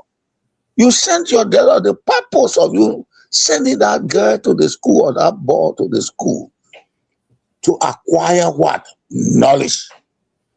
And I know you, as expressive as you are always on this show, you will frown on your daughter getting into the public street and getting wounded.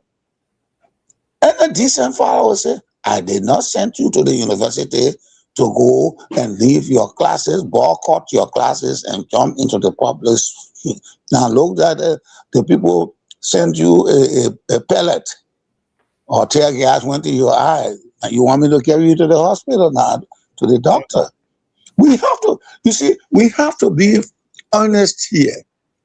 Whatever the government is doing that we disagree with, let them take out their uniform and be as public crier and come to the public and make their cases. Demonstration doesn't solve anything. Demonstration does not lead to any fruitful result. What demonstration does, especially in the context of the Republic of Liberia, is to bring the police against you, which in most instances is not right, but you see the same thing happen in the larger democracies. So what happened on the right side, they try to balance that equation on the left. I will admonish the student, therefore, to take their lesson very seriously. Go to class, learn your lesson. If you have an ingredient, you have a structure at the University of Liberia. Maximize all the efforts you can muster and go through that system. When you are not pleased, there's a second place you go, the Ministry of Education. So what educators or the people who are smart will do, they will document actions. They will document actions. Meeting with and I think that's what they should do. Now, let's come on the money side. Now, Mr. Nippet, I'll give you 30 seconds because we got one more topic to end with. Okay. Today, the University of Liberia, as we understood from one of our guests, lacks the basic necessities. Desks, the toilets are room. They are putting feces in black plastic paper and chunking it on top of people's houses in Jalata. They have no buses to transport them to campus and then to the female campuses. They have no book in the library. They have no science lab well equipped, etc., etc., etc. So therefore, concentration should be gentle with their interests and push this problem. So it will be tuition and all of these things annexed to the tuition for a better conversation with the administration. All right, let me hold you down, Mr. Nubo. Mr. Nippy, sorry. Thank you so much. Thank you, guys. I think we'll beat on the topic for a very long time. We'll talk at least an hour on that topic. The next one here is the Ebola crisis that is happening in the DR Congo. And Front Page Africa is reporting that Liberia of Liberia is under stress, and that our health system may not be able to withstand the new strain. But Dubanya is saying our scientist, the guy who used to head Enfield, who just won. Chris Dubanya. Yeah, Chris Dubanya, who just won the case against the government at the Supreme Court, is saying no. If there is no politics, if no politics is infused into this thing, we can survive it. That's what he said. So let's play. He did an interview with Al Jazeera. I have it here, and I'm going to roll it. I'll listen to it. I think it's about 7 to 8 minutes. And then after that, we're going to come back and give our analysis based on what he said. But we'll be touching the 6 million now. Say that again? Will we be touching the final minister case? No, we already beat it. We're done. Oh, okay. I mean, you can reference this in your closing. Okay. All right.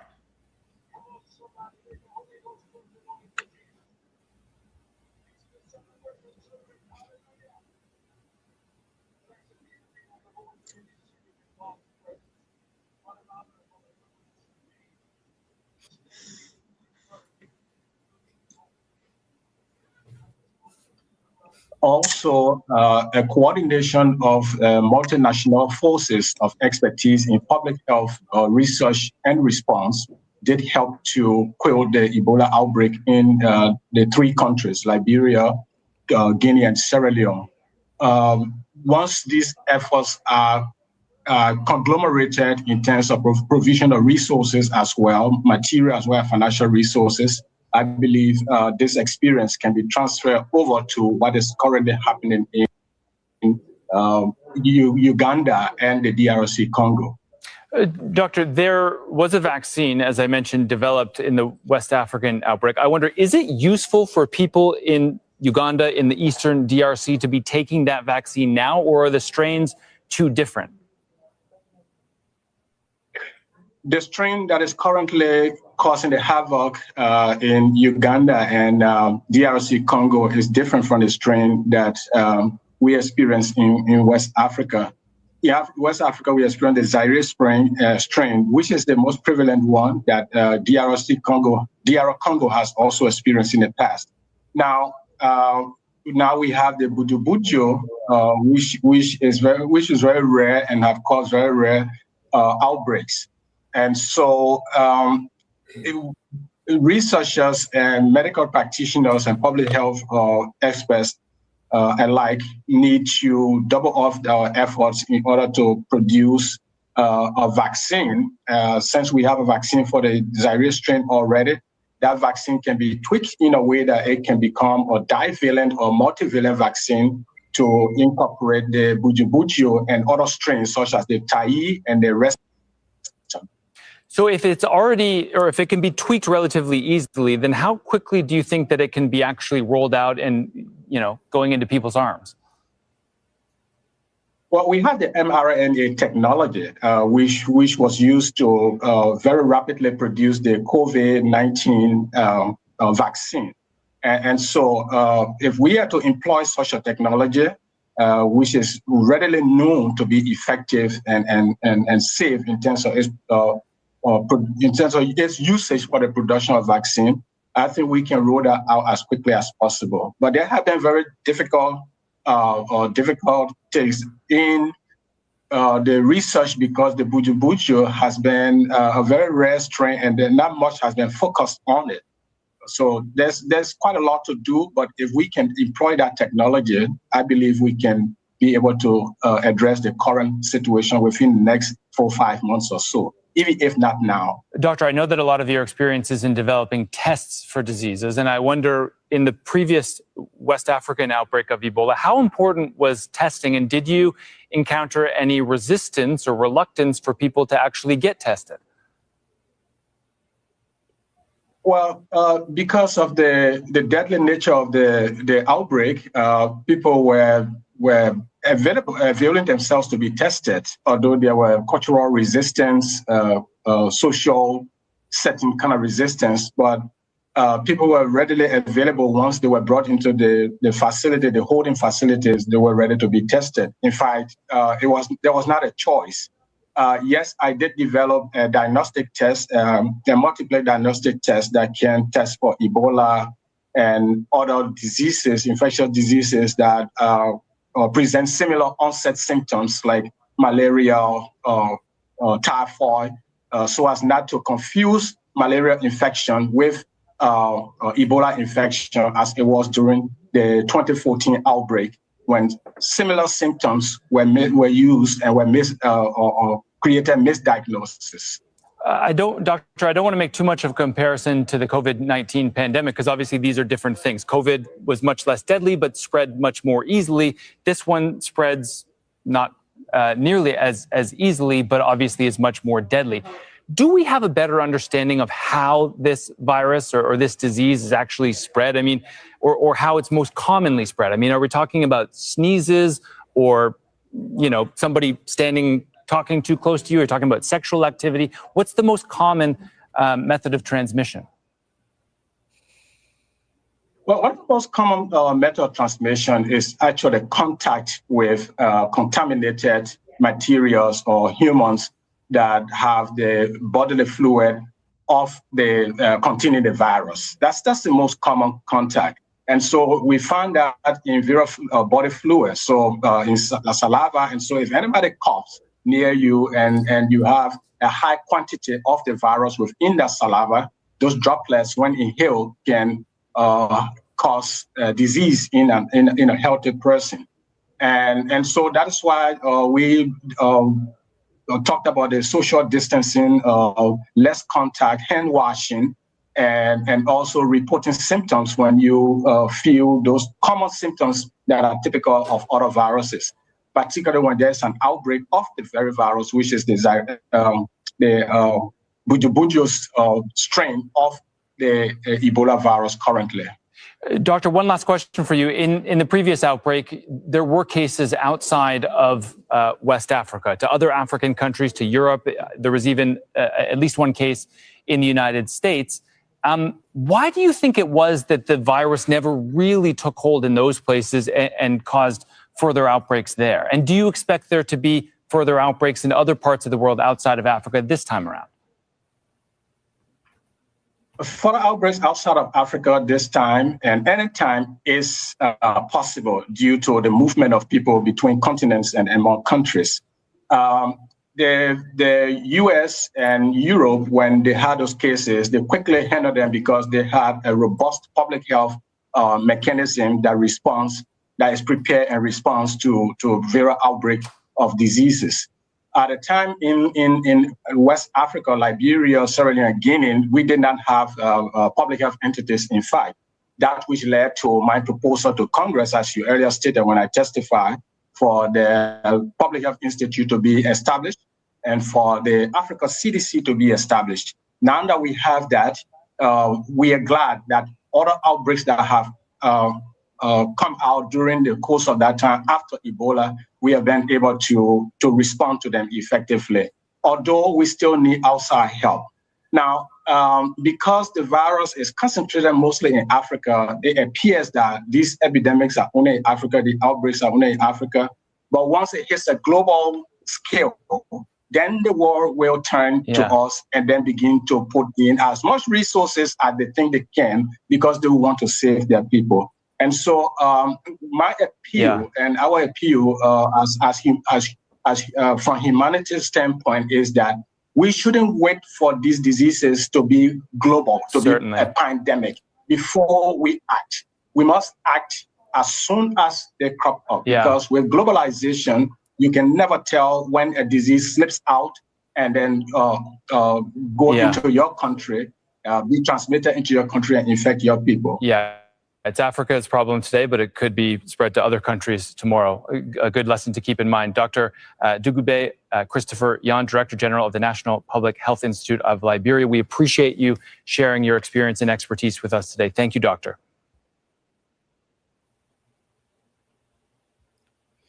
All right. So I'm not going to be like the guy from Ajax who had to butcher his name, Dugube. I don't know where he got that kind of name from, Dugube. It's Dube. It's Dugube. Well, anyways, I think it's real. We are facing some real danger on this thing. When I first read the news on this, is the Buchu, I think Buchu, strain he's talking about. That is red. It's new. It's not like the ones that they were dealing with before, the Zaire strain and what have you. And I like, you know what? This is serious stuff. We all got to pay attention to this. As a matter of fact, even America is on the alert now. So I think there are a few people that came back that have been quarantined because of their infection. Hopefully, they haven't slipped into the population yet and that they have contained it. But imagine like where Dr. Dube was saying, that's, it slips out of the Great Lakes region, Uganda and, Congo. That area is highly populated and is less, there is insufficient health care facilities out there to be able to contain that stuff over there. Good thing that it is not as contagious as the previous ones. So that is the only thing that's working for humanity right now. So it slowly moves around and it infects people. Well, when you catch it, there's no coming out of it. That is the fear. But we can go through this quick in the next 20 minutes. And then we can get our closing. And then Mr. Nippy, you can talk about the 6 million and the 21 million. And I can also come back and tell Mr. Nuba I'm not in favor of, profanity, whether be it in private or in public. But yes, that is my take on that. I think we should take the Ebola outbreak in the Congo and Uganda very seriously because it threatens healthcare, humanity everywhere. If that thing slips out of that region, it will be God help us all. Yes, it will be God help us all. It will not be easy, not be something easy to control. Anyways, a quick take. Let's come to you, Mr. Nippy. What do you think about it? Well, thank you so much. Thank you so much. I think the doctor is correct. And I had the opportunity of getting that information about a cruise ship on which several persons had come down with this buju virus and how deadly it is. It can be very, very, very, very deadly. In fact, some people have died when you come into contact, sweating, saliva, coughing, sneezing, and what have you. And then, of course, the other way around. And he mentioned about the previous strain that came from Zaire, and this one is coming from Uganda and Congo. But this one, unlike the previous one, they don't have any vaccination. They do not have any vaccination. The timeliness of that vaccination, we will try to curb it from becoming a pandemic.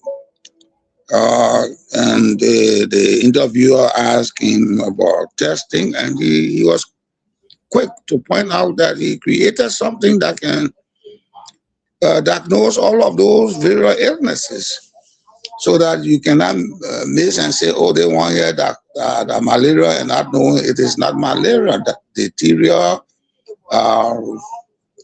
and all of those kind of illnesses. And so I think Dr. Yang Dr. Yard is one of Africa's foremost scientists. We are happy that you're one time a member of SOUP. But he took a lesson seriously. After they had discipline, he said, let me see about going to school because this is what I need to do. So he is talking about it not being spread. Because if it's spread, if they don't, he mentioned about the United States and London or England. They were able to handle it, but by the time they handled it, several thousands of people had died. And so he is afraid here, and the keynote here is that for the world to deal with it in Africa now, so that it does not balloon all over the world, and which will be catastrophic. So I agree with him because this second strain of Ebola, which had just come about, is not an easy thing to deal with. And so I will hasten to speak to the government via the Ministry of Health and Social Welfare to start looking for the likes of Dr. Doumbouya so that they can start putting things together and give them the wherewithal so that they can work in concert with other global scientists, because these people are scientists. It is they who can come up with the requisite vaccine to help us so we cannot die in droves. That would be what I wish to say. Okay. Excellent. Thank you, sir. Mr. Nippon? Mr. Nuwaran, I'm sorry. I don't know why I keep interchangeably messing your name today. Yes, because I N. That one. I know, that's true. You're muted, Mr. Nubo. Because he's still struggling to get his position together, position statement together. That's why he's missing our name. That's why he's mixing our names. Yes. Mm-hmm. Well, Natonyano is a good man.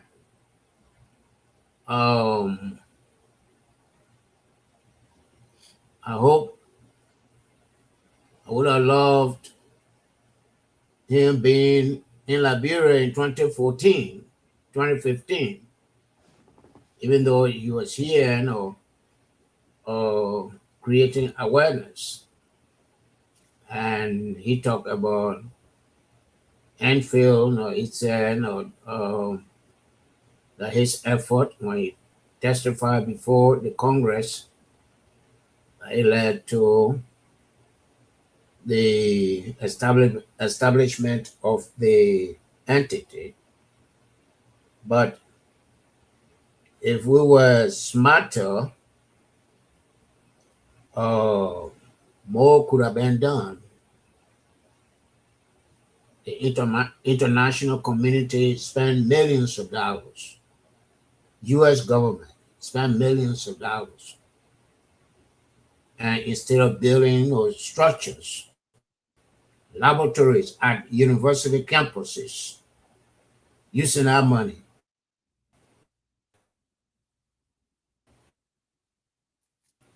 they were building tents.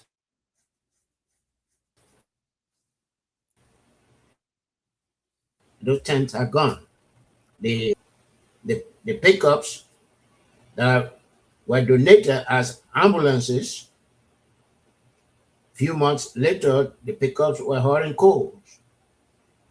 So, I don't think we actually learned from the Ebola. So, I feel that a lot of awareness have to be done. And I feel that we are not better prepared than we were when Ebola came. Yeah, because same practices that were going on, they're still going on. Nowadays, how many people wash their hands in Liberia? You don't do it. So that's my position. Okay, before I let you go, what do you? So I mean, he is saying, and not to your concern, he is saying that the country is ready. The only thing that could derail this effort is politics. So you'd agree with that statement? I don't think Liberia is ready. But this is the guy who built the infrastructure. I mean, you know, where is the Ebola readiness in Grand Gator County? You tell me. I know there's no readiness in Maryland County. No readiness. Okay. I see you got a point Since there. since Ebola was over, how many times are the EPA people or the health ministry travel in the interior to educate our people? How many pamphlets they have circulated? I think something Mr. Nippet talked about the other day. I was telling you, I was in my village. I read in a Liberian age. But we are not doing anything. We are not reaching out to the people.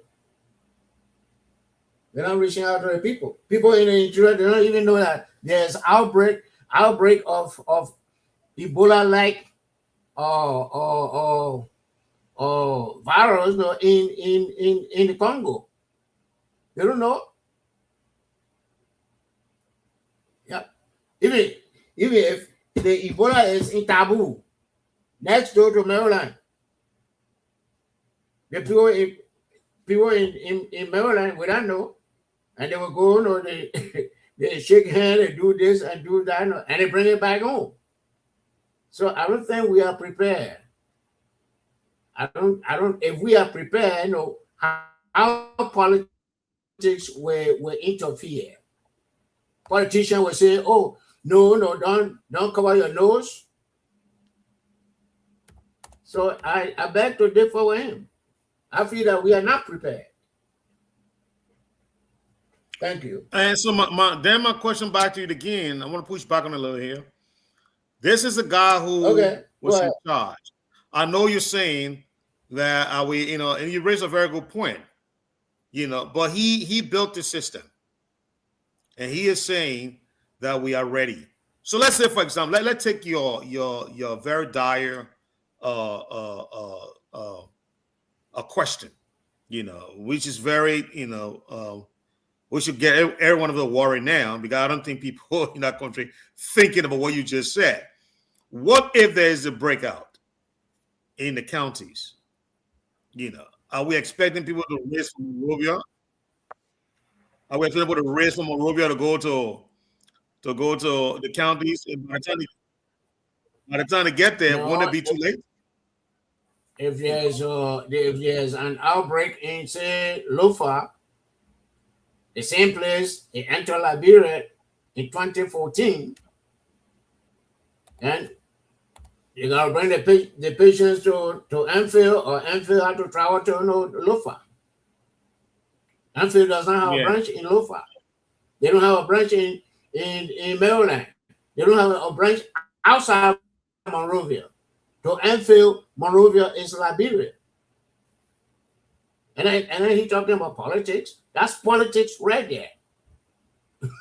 Go ahead. You know what? I like the way you said it.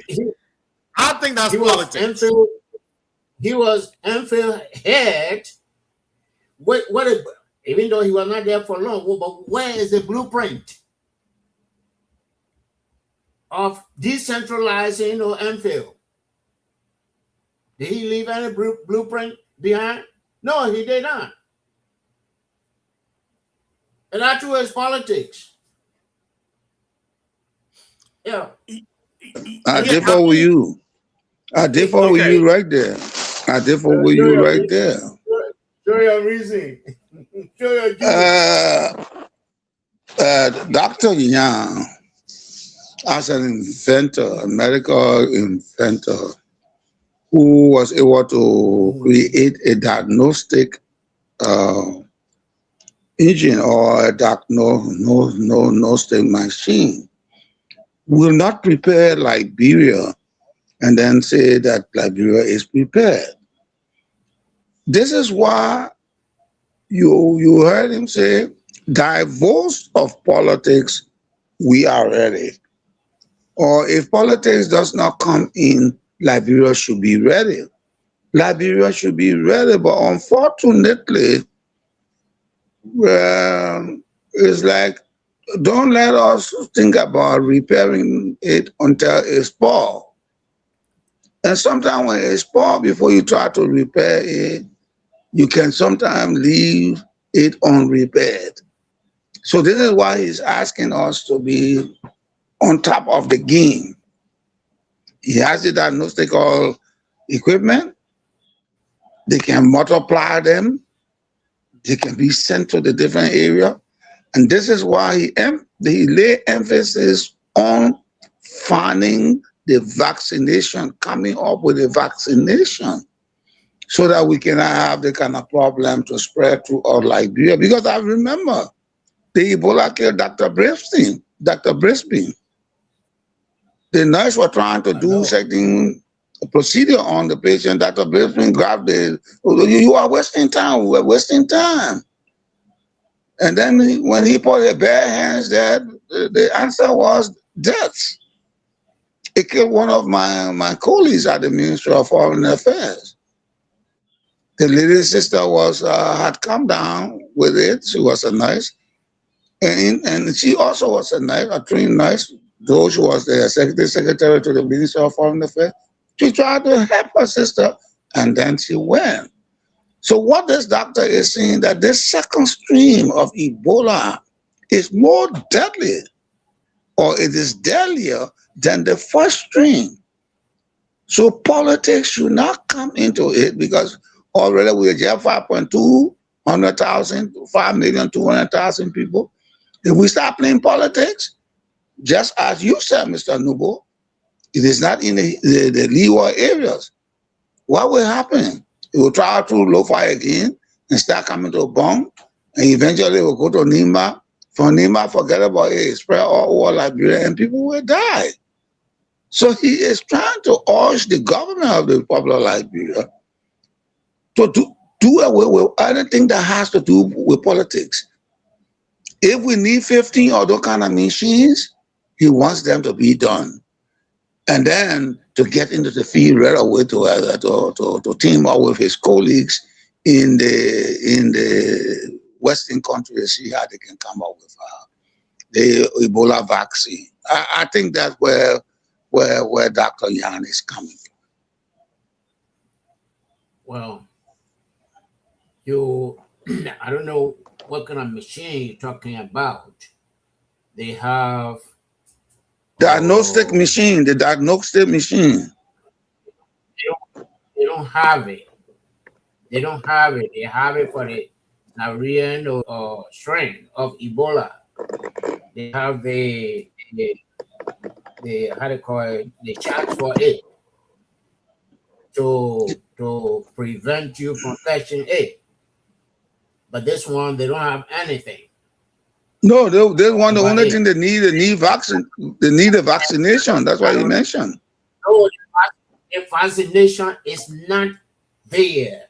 The vaccination is there for the Syrian. I understand that, but that's why he said they have to hasten to get the vaccination. Okay, otherwise, how do you link that to politics? How do you link that to politics? They're talking about Liberia. Link it. Yeah, how do you link that to politics? He's trying to tell the government right now, get yourself prepared, get the NFIL prepared, get the Ministry of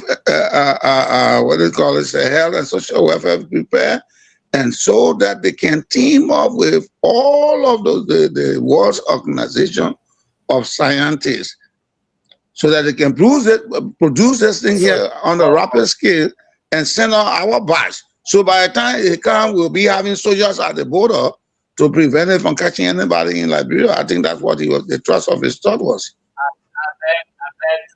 You are talking as if to say the vaccine is already ready.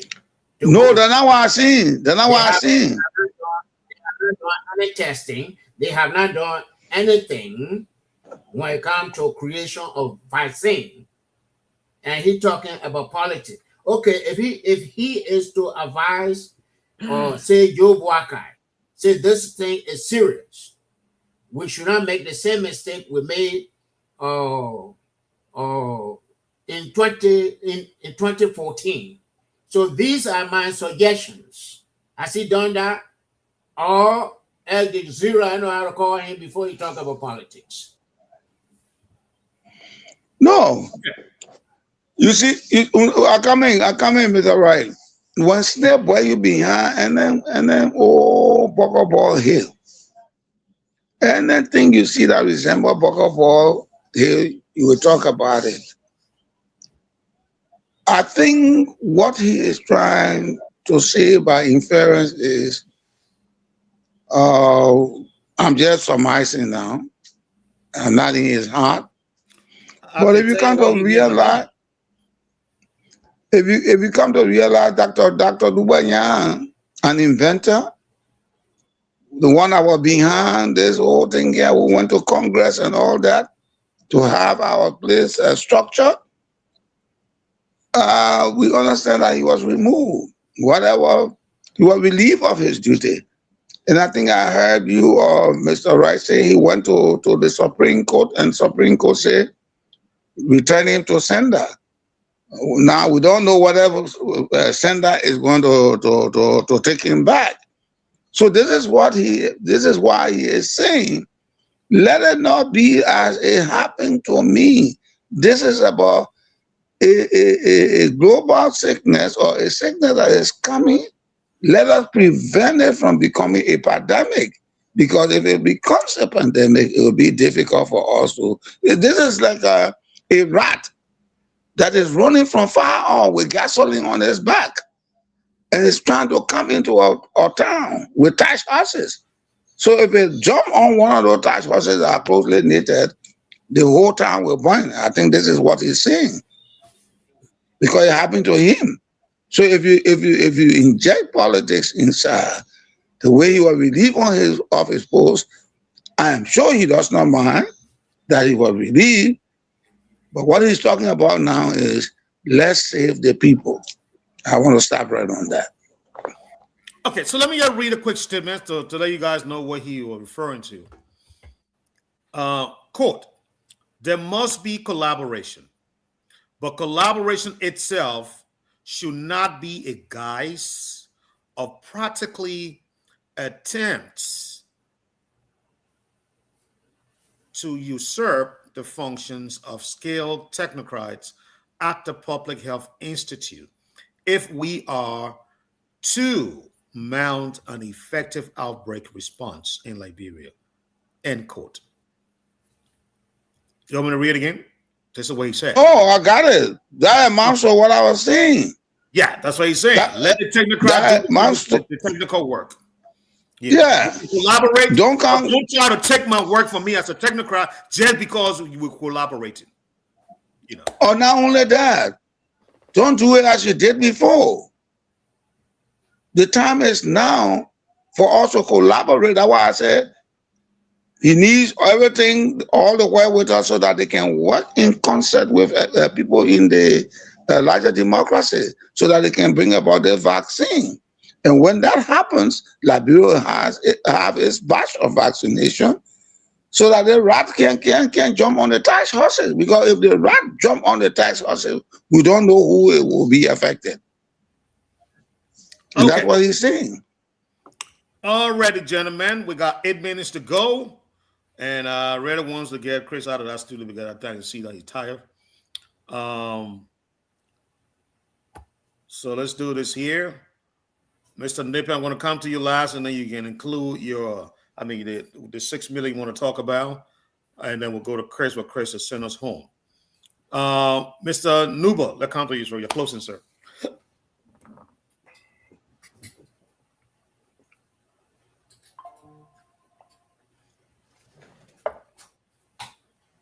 Mr. George H. Newbold. Yeah. You're closing, sir. All right.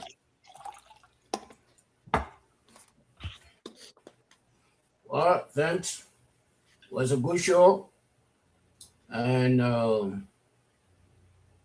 look forward to tomorrow. Thank you. Okay. And, Thank you, sir. Rushing in because I have some other new issues. None of them from yesterday. New issues. Got new I mean, issue. I'm talking about personal. Yeah, personal issue. You know that. But personal, why you want to talk again? That's why volume he got muted. The computer said, "Let me make myself."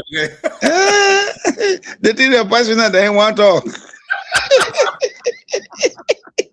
Like here, in personal, he's talking about it. There's no more sometimes can be funny. I know.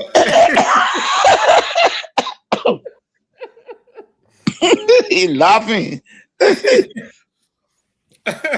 All right, Mr. David, your closing, sir.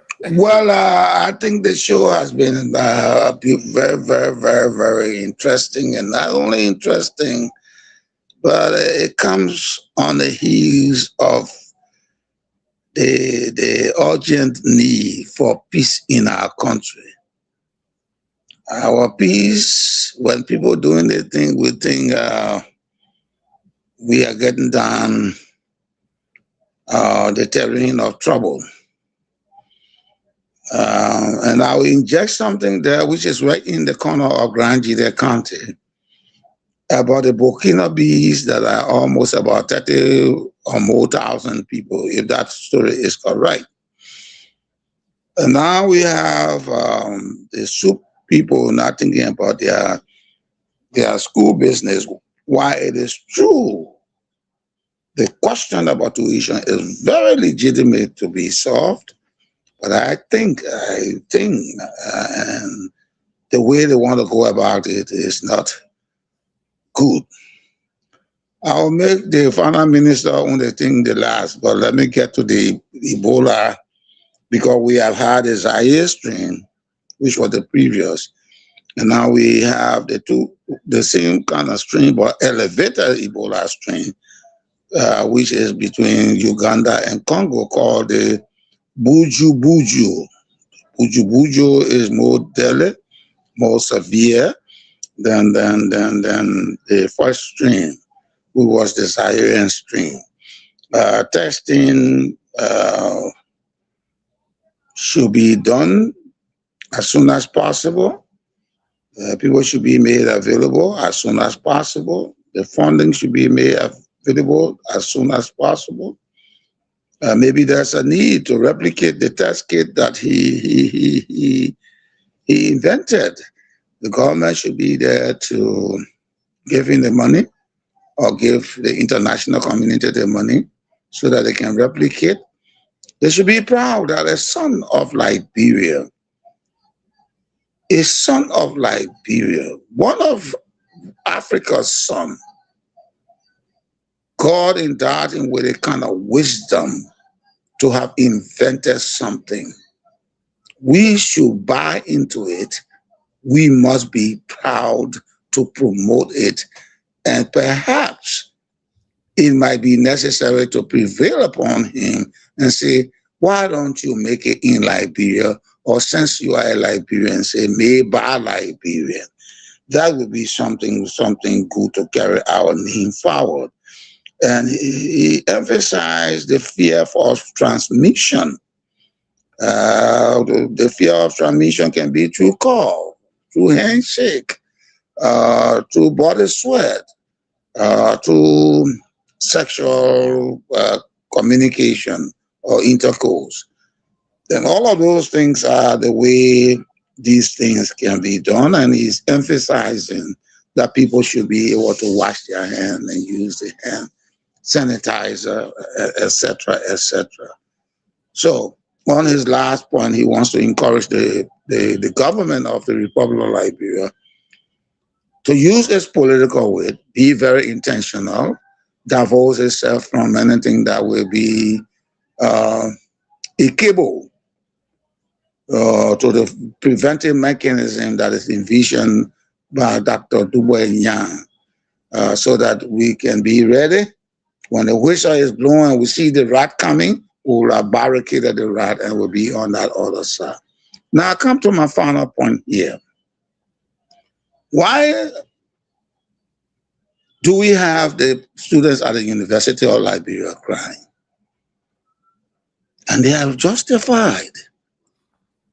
Why? Because the likes of the finance minister and his cohorts have allegedly taken 21 million, 16 billion, 6 billion, 25 million, and now 1 point something million dollars. If we aggregate all out of all those things there, there's one human being, this one individual and his cohorts might have stolen pretty close to $1 billion. And then we have the JFK, is is in a state of disrepair. We have the JFK, no medication. We have officials of government traveling to Bujumbura, some coming to the United States, others going to Europe, some dying in India. And what is happening to the economy? Let's visualize this thing for God's sake. Let's say 20 ministers leave to come to go to those different places. And each one of them has an equivalent of $5,000. 5 times 2, that's 10. That $100,000 will be leaving Liberia to go to Ghana, to go to India, to go to Pakistan, to come to the United States. $100,000 all of the economy. Okay. And let's say if JFK was equipped and Zwedru had a hospital equipped with doctors and all of those things, Sano the same, the J.J. Dawson Hospital in Cape Palmas, well equipped and functional. That $100,000 could be apportioned around those few hospitals and will help the people instead of going to Bujumbura. Because when these things happen, then it is bad for the government. So I think government there is incremental, it's step by step. They're taking the first step with he and his $6 million plus a $1.2 million. The next step might be the $21 or $26 million. Consecutively they will come to him or they will come to them. And I want to stop on that note. Unless these people can be stopped, unless some punitive measures can be rendered, unless accountability is in the system, and unless when you have this kind of thing and the evidence not there, you put them behind bars, no matter who they may be, put them behind bars, and then arrange them before the court, you will find out that corruption will put that tail coat down, and maybe we'll be wearing short trousers in Liberia. It is doable, and I think the government is in the right direction. I want to stop right there and say thank you so much to you, Mr. Co-host, to Chris, to my co-panel, Mr. Nubo, and to the radio and television audiences. Thank you so much. Thank you, Mr. Nippet. We're going to look at this week. We'll look at Gafwan. And because you said what you said, Mr. Nippet. So we're going to look at Gafwan. Gafwan too were accused of taking $10 million out of up to now. I don't think he accounted for it. Thank God we got Mr. Nubo on his set, who was the COO at the time at the Liberia Auditing Agency. He will let us know how that $10 million, whether Gafwan paid for it or not, before they left. I coming. No, Mr. Nippin, no. We come to be there. Just 1 second. 1 second. No. You already in there now. Let not because I know. I'm looking at Christopher. He's sleeping. Yeah, the man gotta go, please. Yeah. The question of Gafwan, who can bring Gafwan in. Let nobody be untouchable. That's the point I wanted to say. Okay. I'm just saying because you said, we want to make, corruption and Western Trust. So I went back to yeah, like corruption, Western Trust. And I'm with you on that. So we got to look at everybody that be in that place. Even Amara is that they will look at turn. Oh, the man, you go to Guinea and see what kind of thing you got there. Oh. Okay, we'll look into that too. We'll look into that. At first, I heard out of what. Okay, yeah. So, people wanted to thank you for being part of the show. Thank you ever so much. We started a little late, but as always, you guys are always there for the show. Thanks for commenting, for liking and sharing. Appreciate everything you do. We're here because we want to be part of the conversation. We know you're going to listen. We know you're going to be part of the conversation as well. But thank you again. We'll see you here tomorrow, same time, same place. Mr. Chris Ware, please make a comment and take her home, sir.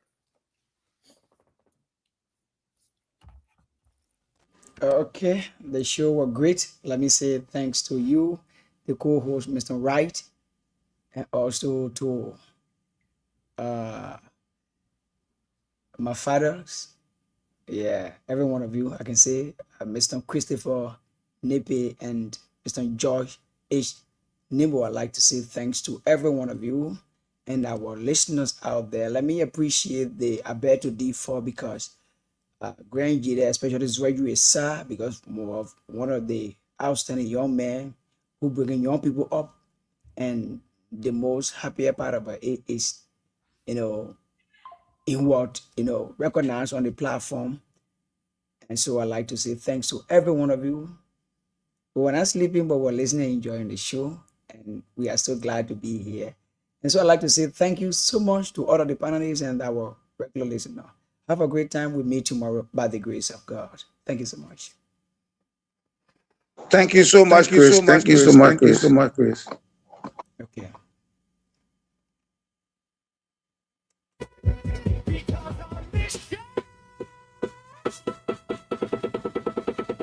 We make the defense.